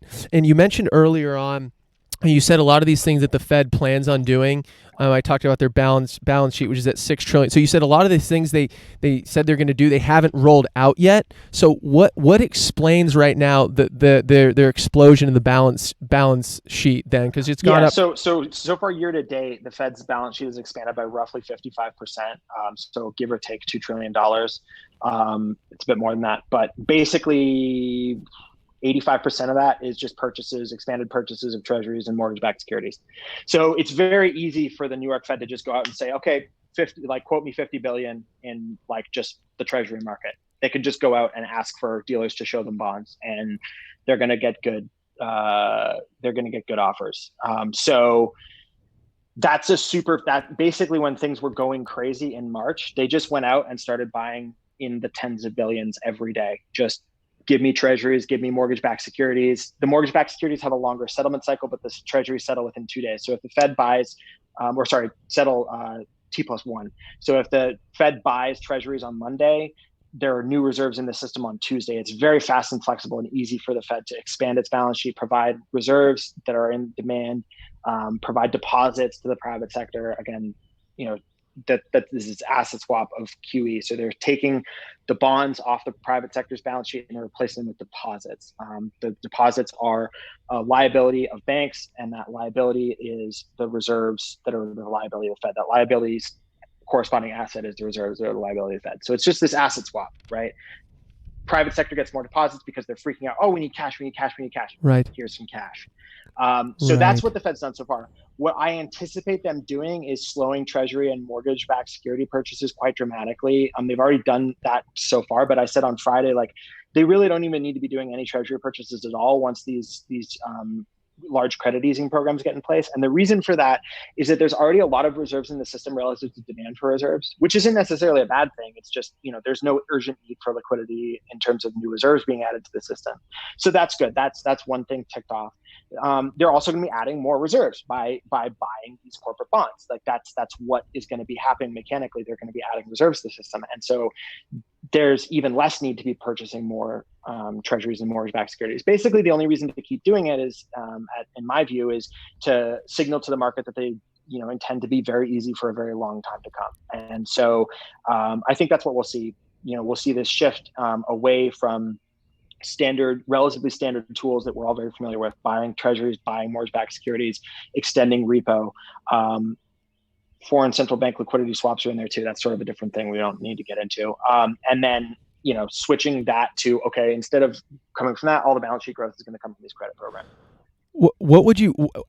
At what point would you draw the line? Like the Bank of Japan has purchased equities. So would you say that if the Fed started purchasing equities, that you would say, okay, this is probably over the line, or do you even have a line? I don't know why there's a line. Why is there a line? Well, I mean, to your point about moral hazard, I mean, if the Fed is starting to purchase large stakes in companies, does the Fed is that good? I mean, for the people that own these equities, is that they're Is the Fed purchasing large stakes in companies, or are they purchasing ETFs? Because those are two different things. BOJ is only buying ETFs; they're not buying whole. well, they're not buying individual companies, but those ETFs are made up of individual companies. No. Sure, So, sure, well, but let me. not, the thing is though, like I guess my point is that the Fed is not buying a stake in a company in the sense of control over Right. that company in Right. any meaningful way, right? I mean, I know it's sort of technicality, but when you say buying a stake, that's sort of the Totally. It's different. It's what that absolutely different. evokes. Yeah. So Okay. So, um, okay. Then another question here, and then we'll move on to something else here though. Is so after O and where do you see, let's say in 5 years, let's say in a year, a vaccine comes out and things start to go back, things are going back to normal, and the optimist case works out. Where do you see the future of how the Fed gets this stuff off their balance sheet? Is that going to be a bumpy ride, or is that something that people shouldn't be worried about? I don't know why you would be worried about it. I mean, so the Fed proved that they're perfectly capable of running off assets via maturation when it comes to treasuries and mortgage-backed securities. Like, we know that works. We know that they were able to do that, and it didn't cause any massive problems. Right. They halted that process. They didn't get that process probably as far along as some people wanted them to, but they got it to the point where there was a scarcity of reserves, and that scarcity of reserves is what gave us the repo mess last September. It feels like, right. Decades ago now. Right, but, right. They were able to wind down their balance sheet to the point where there was scarcity of reserves, and they had to begin providing reserves again. So to me, I don't see any reason to be concerned about them rolling off their balance sheet when it comes to these corporate lending programs, municipal lending programs. Like, they have explicit end dates for those when repayment is necessary. Right. And as for the rest of the portfolio, which is again treasuries and mortgage-backed securities, we know they can wind those down in orderly ways, and so if there's a need to, and if they choose to. So I don't see any particular reason to be concerned myself. Got it. Damn, I need to. Yeah, you're putting me at ease right now, brother, because I don't like getting people fired up, and I don't like thinking these things that I think being worried about this stuff. And you know a hell of a lot more than I do. So I'm curious then, what are you worried about anything? Like, obviously you're worried about what keeps you up at night right now then? Yeah, well, like the virus and the economy and the interactions. Right. I mean, we basically, so, talking to people around the country as states are starting to reopen, like, people aren't being cautious enough, right? We're going to see a re-acceleration in case counts. And, that doesn't mean we're going to see a repeat of what happened in New York, which was, the worst case for the American system. I think there have been a few rural areas like Southeast Georgia that have been similarly hard hit. But basically, the mass casualty event of New York's COVID infection is definitely the worst case scenario. And we're not going to see that again. But, thousands and thousands of new cases a day, we're going to scream past 100,000 deaths from COVID in this country, and that's going to keep rising over time. And that all is going to have an impact on how dramatically consumers retrench in terms of their spending, how businesses think about investment based on consumers' decisions. We've seen a huge amount of fiscal and monetary stimulus so far this year, by far the biggest stimulus for any year on record relative to the size of the economy. But we've also had the biggest shock for any year on record relative to the size of the economy. So to me, when I'm seeing dozens and dozens of different companies come out and saying, yeah, CapEx is going to be 20% lower than we thought it was going to be. And when the savings rate is at a record level in March, dating back 30 plus years to 1984, I think was the last time it was as high as it currently is. When I see consumer sentiment unwinding 5+ years of gains in 6 weeks, when you've got 14% unemployment and substantially more joblessness widespread,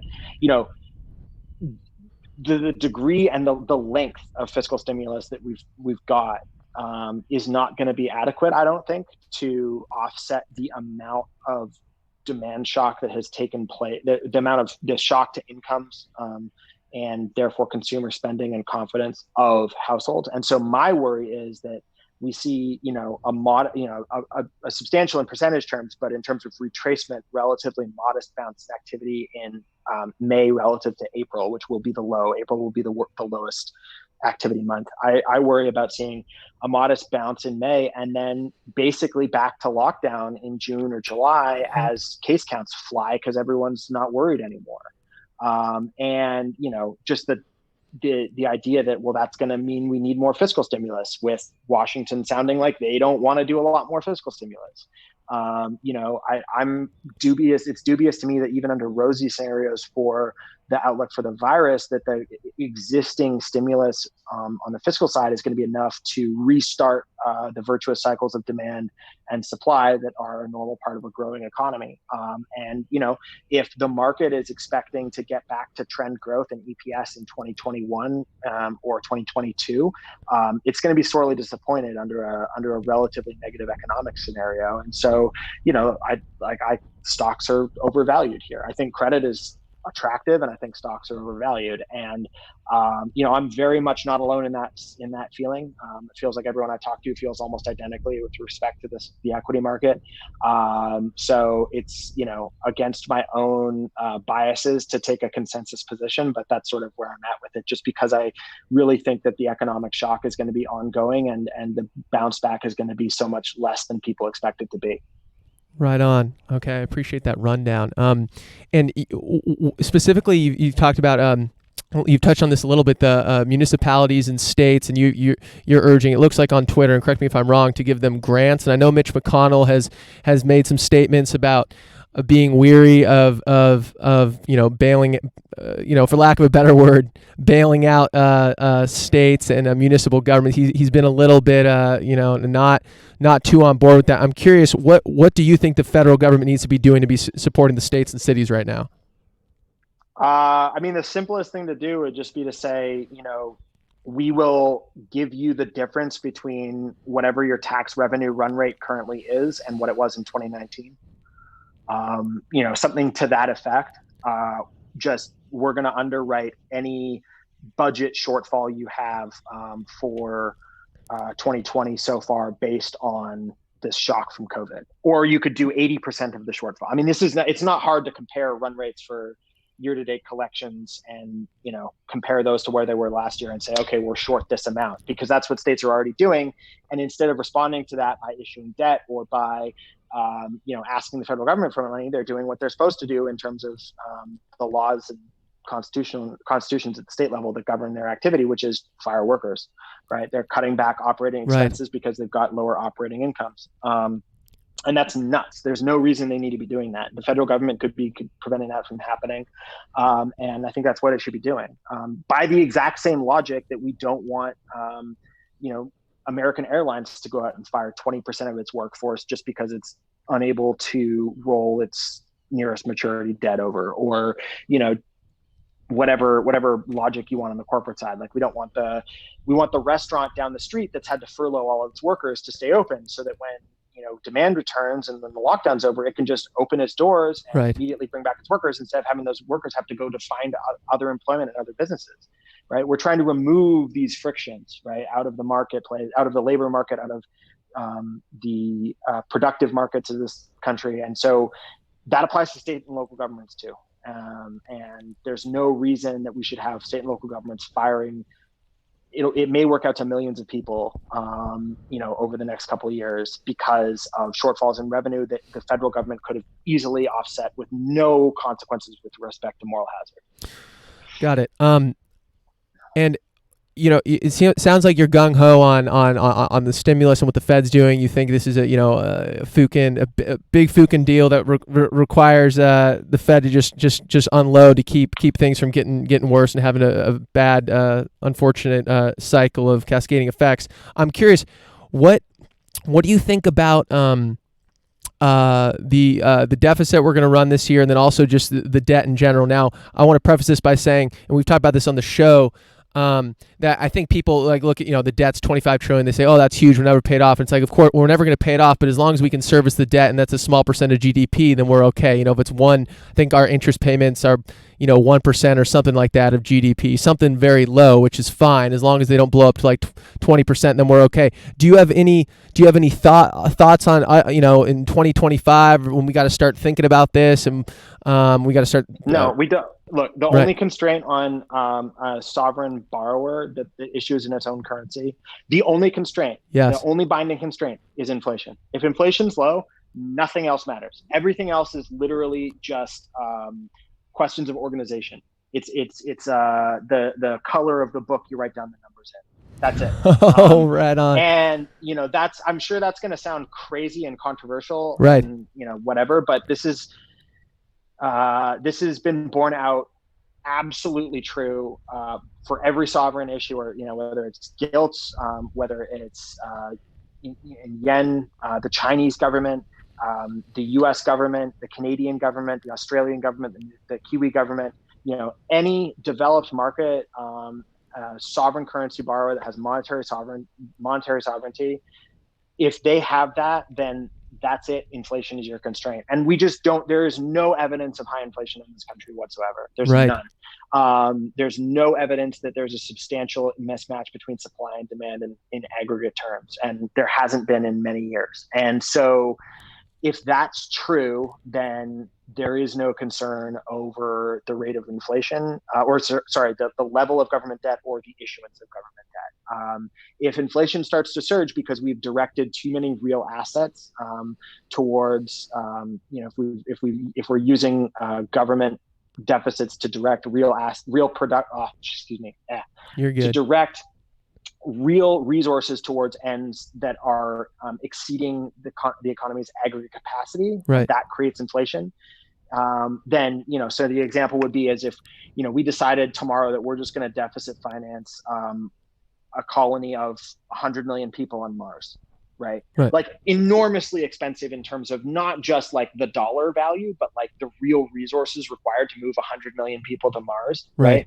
There's no way we could afford to do that, right? So that would create massive inflation because the government would be going out and competing for goods and services that other people want to buy, and that would create inflation. And that would be a real constraint on both the level and the amount, the deficit of the federal government, the level of the federal government's debt and its annual deficits.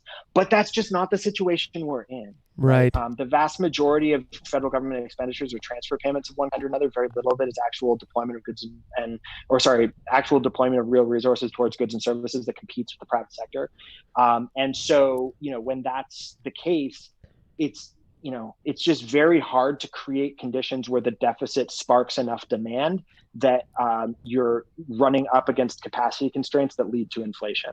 Would you consider yourself on board with then modern monetary theory? Yeah, I just gave you the MMT highlight. Yeah. Okay. So I'm curious. I guess I keep asking questions because I'm trying to find like at what point.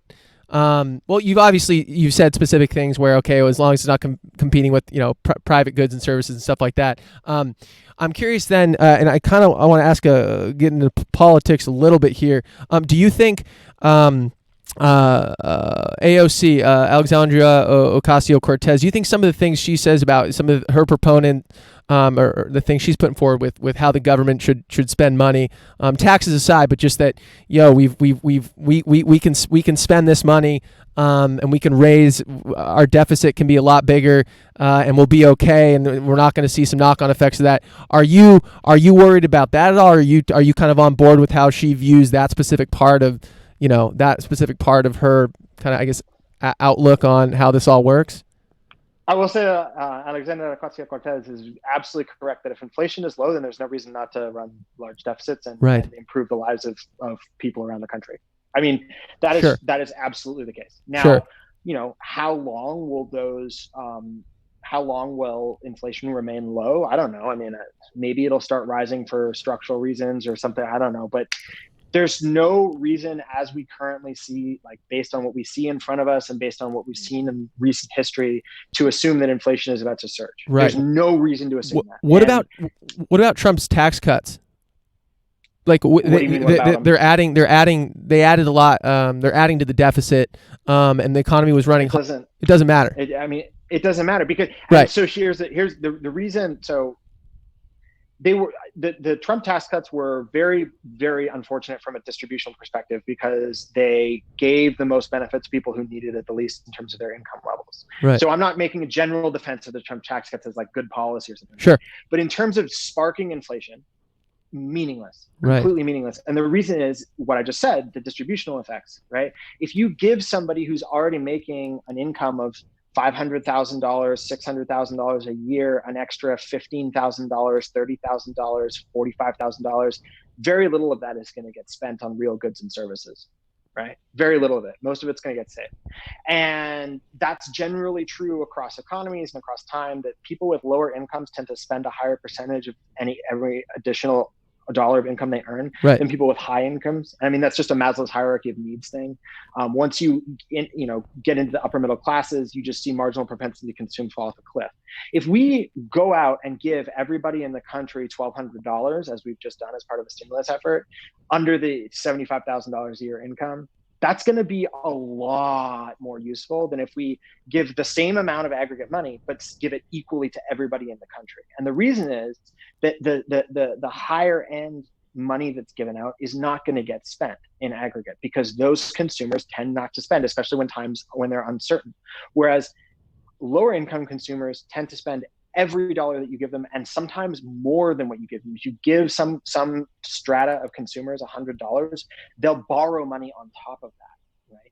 Because of confidence, because, well, there's a bunch of reasons for it, but basically there's an extremely high spending power there. So that form of stimulus of aggregate demand is very, very powerful. Giving money to people that don't make a lot of money is a very powerful form of aggregate demand stimulus. It's not when it's the other way around. And so that was the issue with the Trump tax cuts, is that, yeah, they were coming at a time when the economy was doing well and we didn't need stimulus, and they did expand the deficit, which should be stimulative at the margin. And it was stimulative at the margin. It was more stimulative than it would have been if it hadn't taken place. But in terms of the degree to which they were stimulative relative to what they could have been, it was nothing, and because of the distributional consequences. Right. Where do you stand on UBI? So as someone that's involved in MMT thinking and sort of uses that as a basic framework, I tend to lean more towards a job guarantee as a more preferable policy to UBI. And there are a few reasons for that. But in general, I mean, I think the most important thing with a job guarantee relative to UBI is that a job guarantee would involve creating something as well as just a transfer of income. So basically, if you have people going out and performing social work or building infrastructure or creating art or any of a range of things in a job guarantee framework, you are increasing the productive capacity of the economy at the margin. Whereas if you're doing UBI and you're spending the same amount in terms of the outlay, of income to people that need the income, or everybody on average getting the same amount, then you're transferring income around without expanding productive capacity.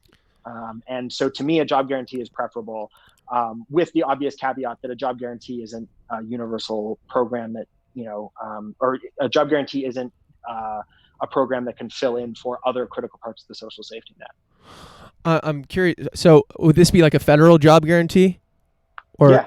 Got it. Are there any worries that they'd be, competing for people's, competing with the private sector for jobs that might be able to put these people to better, more productive uses? Do you have a worry about that? It depends on the specific level of wages and income you set. Okay, so for instance, if you set $15 minimum wage with the job guarantee and full healthcare benefits, then are you really stealing productive resources from the private sector? How do we really think that there's going to be a meaningful crowding out effect of that labor market demand? There's going to be a crowding out, but is it actually going to be of a productive variety? Because there's a lot of businesses that rely on artificially suppressing labor market conditions to keep operating the way they do, right? So The other thing I would say is, and I wrote a column about this recently, we already have a jobs guarantee for a specific subset of people in this country. It's called the U.S. military, right? If you Right. want to go out and hump an M1 or whatever, and obviously 10 for every one soldier in the army that actually carries a gun, there are 10 behind them doing logistics stuff. So Right. more than likely you're talking about other folks. But if you want to do that, there is an open bid for your labor. And we would never in a million years talk about the crowding out effects That's of the U.S. military. Excellent point. Right. So yes, right. there would, I'm sure there would be businesses that would struggle to operate paying their workers a living wage with full healthcare benefits like they would be able to get at a job guarantee, for sure. There are also businesses that would exist that currently don't because we have minimum wage laws in this country. And so, it's really just a different point on that same spectrum of trade-offs. I think I haven't heard a convincing argument that setting a reasonable and stable level of minimum compensation under. Right on. Okay, just a couple more things. We went a hell of a lot longer than I thought we would, but dude, honestly, I love talking to you. You're kind of blowing my mind with a lot of this stuff, and I love it. Do you think Biden was the right nominee? I assume no. No. Well, so let me ask you this. Like of the field, that was there. I'm not saying someone else ran that didn't. Do you think that? Because I'm assuming you probably, and maybe this assumption is wrong. You probably don't want another 4 years of Trump, but maybe you do, and we can talk about that. But if you don't, or even if you do want another 4 years of Trump, do you think Biden has the best shot at beating him?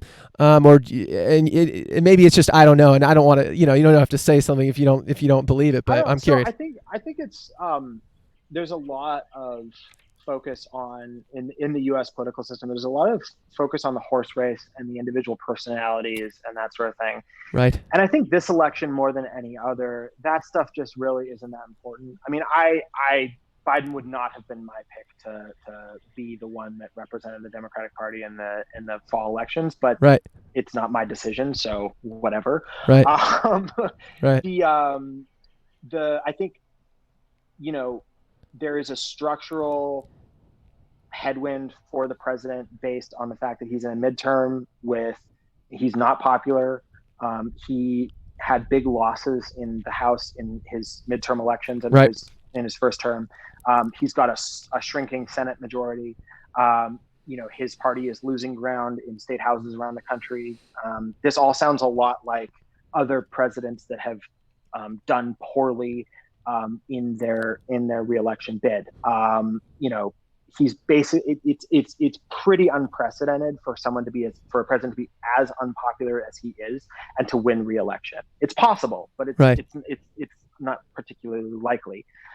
If you look at the polling at the state level nationally, if you look at betting markets for like who betting markets think will win individual states, it all says the same thing, right? The by far the most likely outcome is a Democratic victory in November. Now, it doesn't mean that means there's no chance that he could win again, sure. Or that there's no point in even having an election or something like that. But the consensus is that he's gonna repeat what happened in 2016. And it's really important for people to remember that what happened in 2016 was, statistically speaking, was an outlier event, right? It was not something where... Well, he had about a 20% chance, right? Ex ante, who knows what the chances are, but I think the way I like to phrase it is he won by 100,000 votes in 3 states. And by any margin, that right. is not a convincing victory. That is not some massive victory. Right. And that's not to say that it wasn't legitimate or something like that. I don't necessarily subscribe to that view, but I just think people's mental framework is, he won in the electoral college, so he won this huge victory, and so he's just going to do that again. And it's like, well, yeah, but he barely won it by any margin of vote at all, and he won in conditions that were the opposite of this year. 2016, very, very unimpressed electorates on both sides, with the exception of like Trump's core loyalists, but it was a low turnout election. 2018, the midterms set multi-decade records going back to 1960. Oh shit! Okay. For turnout, right? Massive turnout in midterm elections, right? And so we've had this complete inversion from massive voter apathy to massive voter enthusiasm. voting, I mean, with the same guy on the ticket, like you don't have to be a rocket scientist to say, hold on a second, this is maybe not, I shouldn't be anchoring to the same scenario we just saw. Right. Trump could totally win. I'm not out here saying he has no shot at winning. Maybe 40%, 30%, something like that. Like he's got a 1 in 3 chance. I don't know at where things stand right now. But by far the most likely outcome, in my opinion, if you 1 in 3 chance for Trump to win means 2 in 3 chance for Biden to win. Right. That is what I see happening, and a lot can change between now and November. So who knows? But that's sort of how I've seen this whole dynamic, and I am not convinced that the Democrats' choice mattered at all. Whether it was Sanders, right, Warren, Harris, Booker, I don't think it would have made a big difference. I mean, I really don't. And I'm not sure if that's necessarily an endorsement or an indictment of any of the personalities or the party, but I think it's just the way things are this year. God, there's so many things you're touching on. I just want to ask you. God, I keep saying only 2 more questions, but I can do another 5 minutes. I'll cut you off after 5 minutes. How about that? Well, dude, I want to keep I want to be mindful of your time, brother Beast. No, we're good. No, it's totally fine. As long as you chill. I do have. Okay, so what you I'm curious because I like asking you things about things I've said on this show, and then you've basically just said a few things you've said is basically just said the opposite, which I love. I'm just getting pounded right now. I'm curious. I don't know what you said for the record. No. Of course. No, but my viewers know, and I know, and I like learning here, and you're great to talk to. It's blowing my mind right now. So, what would you say? You mentioned, if it was Bernie or if it was Elizabeth Warren. I'm curious. Do you think for take Bernie Sanders, would he worry you at all with some of the policies that he was talking about putting forward, and the cost of some of his policies, specifically of his plan? Let me just cut you off. Yeah, go. Because we've talked about it, right? Right. It doesn't matter. As long as inflation's low, it doesn't matter. Right. It doesn't matter. It doesn't matter. Whether it's Medicare for all, whether it's free state. Okay, so we don't need to hash it then. Let me ask you this: what about the notion of employees having board seats? Yeah, I mean, I think that's a model that's worked well in other parts of the world. It's not a cure-all. It's not something that's going to fix everything overnight. Right. But it's very clearly a model that works well in a number of other countries. And the most cited example of this is Germany, but it's true in other countries as well. And I don't think there's anything particularly radical about it relative to other functioning countries that have a slightly more socially democratic system than we do. Right. Well, so I'm curious, just a counter to that, wouldn't it be? Yeah, you mentioned Germany, but Germany isn't in terms of which country has the most valuable companies in the world. It's the United States. So I'm curious if maybe Germany has some policies that we don't, that maybe we could have, but where does that stand with? I like to just look at kind of the record, right? In terms of businesses, the United States, the S&P 500, we have the best businesses in the world. So, do you think it's right to be modeling some of our stuff off of other countries? Well, so if your whole goal in society, if your yardstick for society is right, what's the aggregate market cap of your companies, yes, and that's how we're going to measure success, then sure. I personally, right, and I think almost anybody you ask in this country sure, would say, wait, the only thing we're going to measure success by is how valuable our companies are. I don't right, think that's right. That doesn't sound right to me. Right. And it's not, there's no way it's right. Yeah. Because that implies that you don't care at all for, I don't know, basic access to, fundamental services. It implies you don't care about democracy at all. It implies you don't care about equity at all.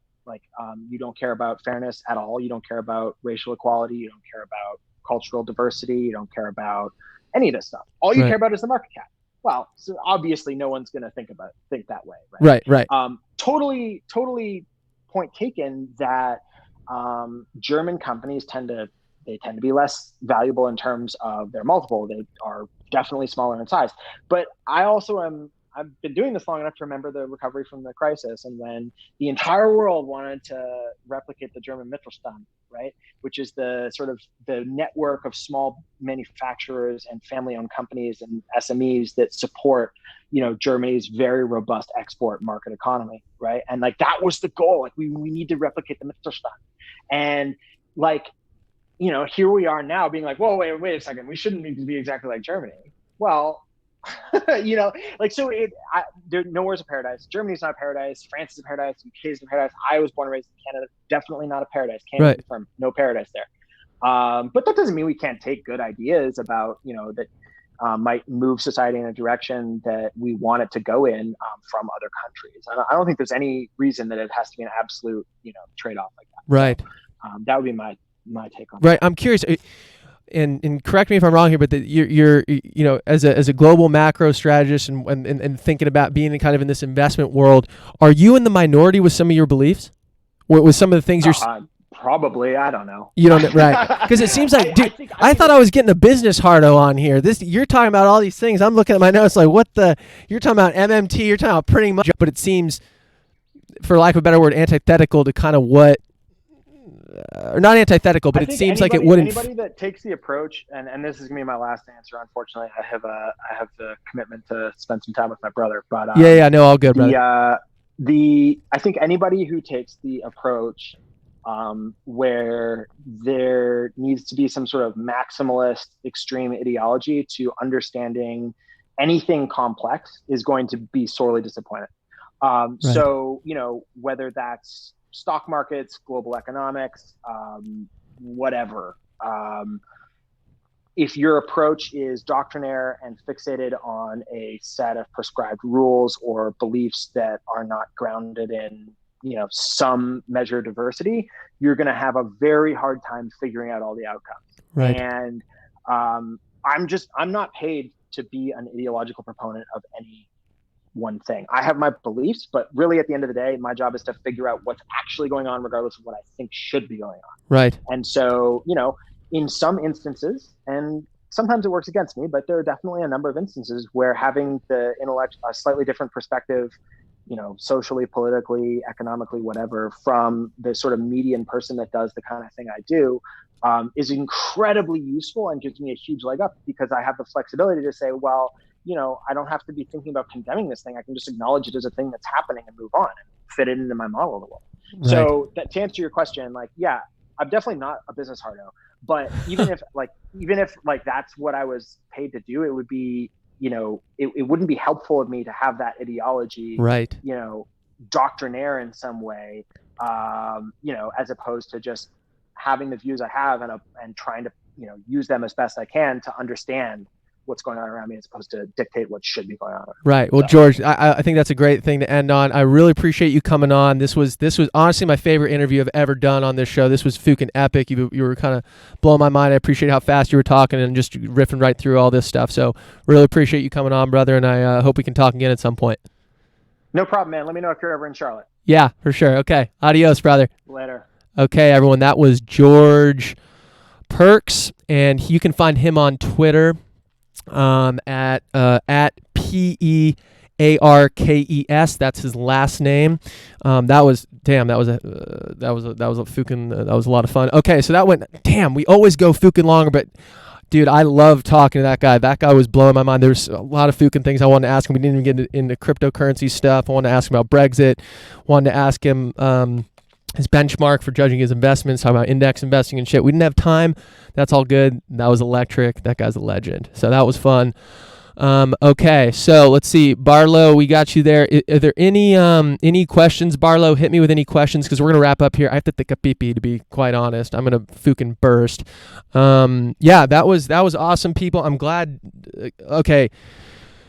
David, we got a question from a friend of the podcast, homie, David Average. Once all of the crypto coins are issued, what will continue to motivate people to validate transactions? Mine. Please forgive my ignorance on this topic. Yes, that is an amazing question, David. Yes. So David's saying for Bitcoin specifically, if there's only 21 million that will be issued, so it's by the year 2140 is when the last one, if the timing holds, the last one will be issued. The network will, how do the miners get compensated? Well, they get compensated because they still, even if there's no more new coins mined, what happens is if Alice sends a transaction to Bob or David, if I send a transaction to you, then a node on the network needs to verify that transaction, and you actually get the transaction fees. You have to pay transaction fees. So with something like Bitcoin, when you send a transaction, you also have to send how much you're willing to pay the miner to validate your transaction. So if I want to get my transaction through faster than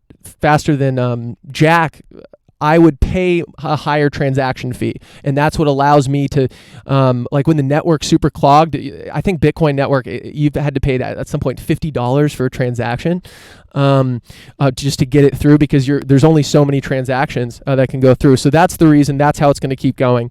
That's a great Fukin question. Okay, guys, this was epic. Again, every Saturday noon Eastern, 9 a.m. Pacific. We're going to kind of do the noon to 1 p.m. is going to be the riff. Then we're going to have people on. Hopefully we're going to get a climate change person on from the Guardian, journalists from the Guardian. That'll be epic to riff with them. This was an epic show. I had a ton of fun. That was crazy. I'll be straight up with y'all. George, and he's a hell of a lot smarter than me with this stuff. And he's saying a lot of things that I'm kind of asking myself, damn, should I be thinking something different? And I think that's how you know you got something special when you're talking to someone that's testing your beliefs. Because take the MMT stuff. That just sounds like snake oil to me. At least I thought it did. And I know some smart people think it's legit. But he's all on board. He sounded pretty convincing. Now I'm not. It's important to not just go all in after having one conversation on any topic, but what these conversations allow us to do is they open our minds a little bit, and then we can do some more digging. So thank you all for joining. If you want to become a supporter of the show, it'd be much appreciated. Patreon.com/NoGradient. We have a link to it in the show notes.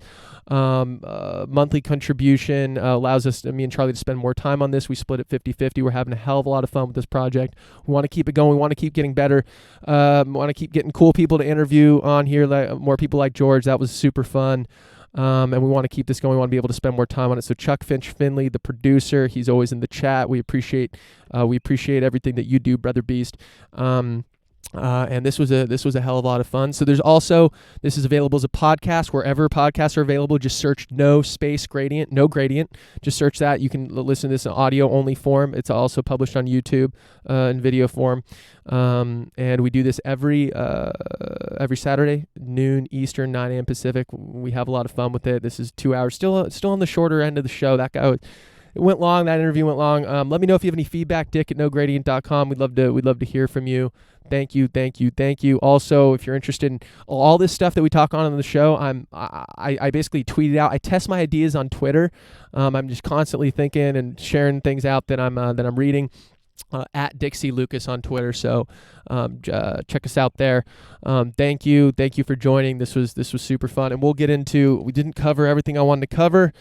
And we'll get a little sneak peek. We're going to talk a little bit climate change stuff. God, I got to piss. Okay, ladies and gentlemen, this was Dick Lucas, Charles, Chuck, Finley. Poor Chuck's got a fucking midterm. I'm looking at his face right now. He's got a midterm, and I told him, dude, we'll wrap up in 90 minutes. You'll have plenty of time, dude, to go do your midterm. You'll be fine. And then we just go fucking 2 hours like we do every time. Okay, ladies and gentlemen, thank you all. Thank you all for watching. This has been Dick Lucas and Chuck Finley, the No Gradient Podcast. One love, baby.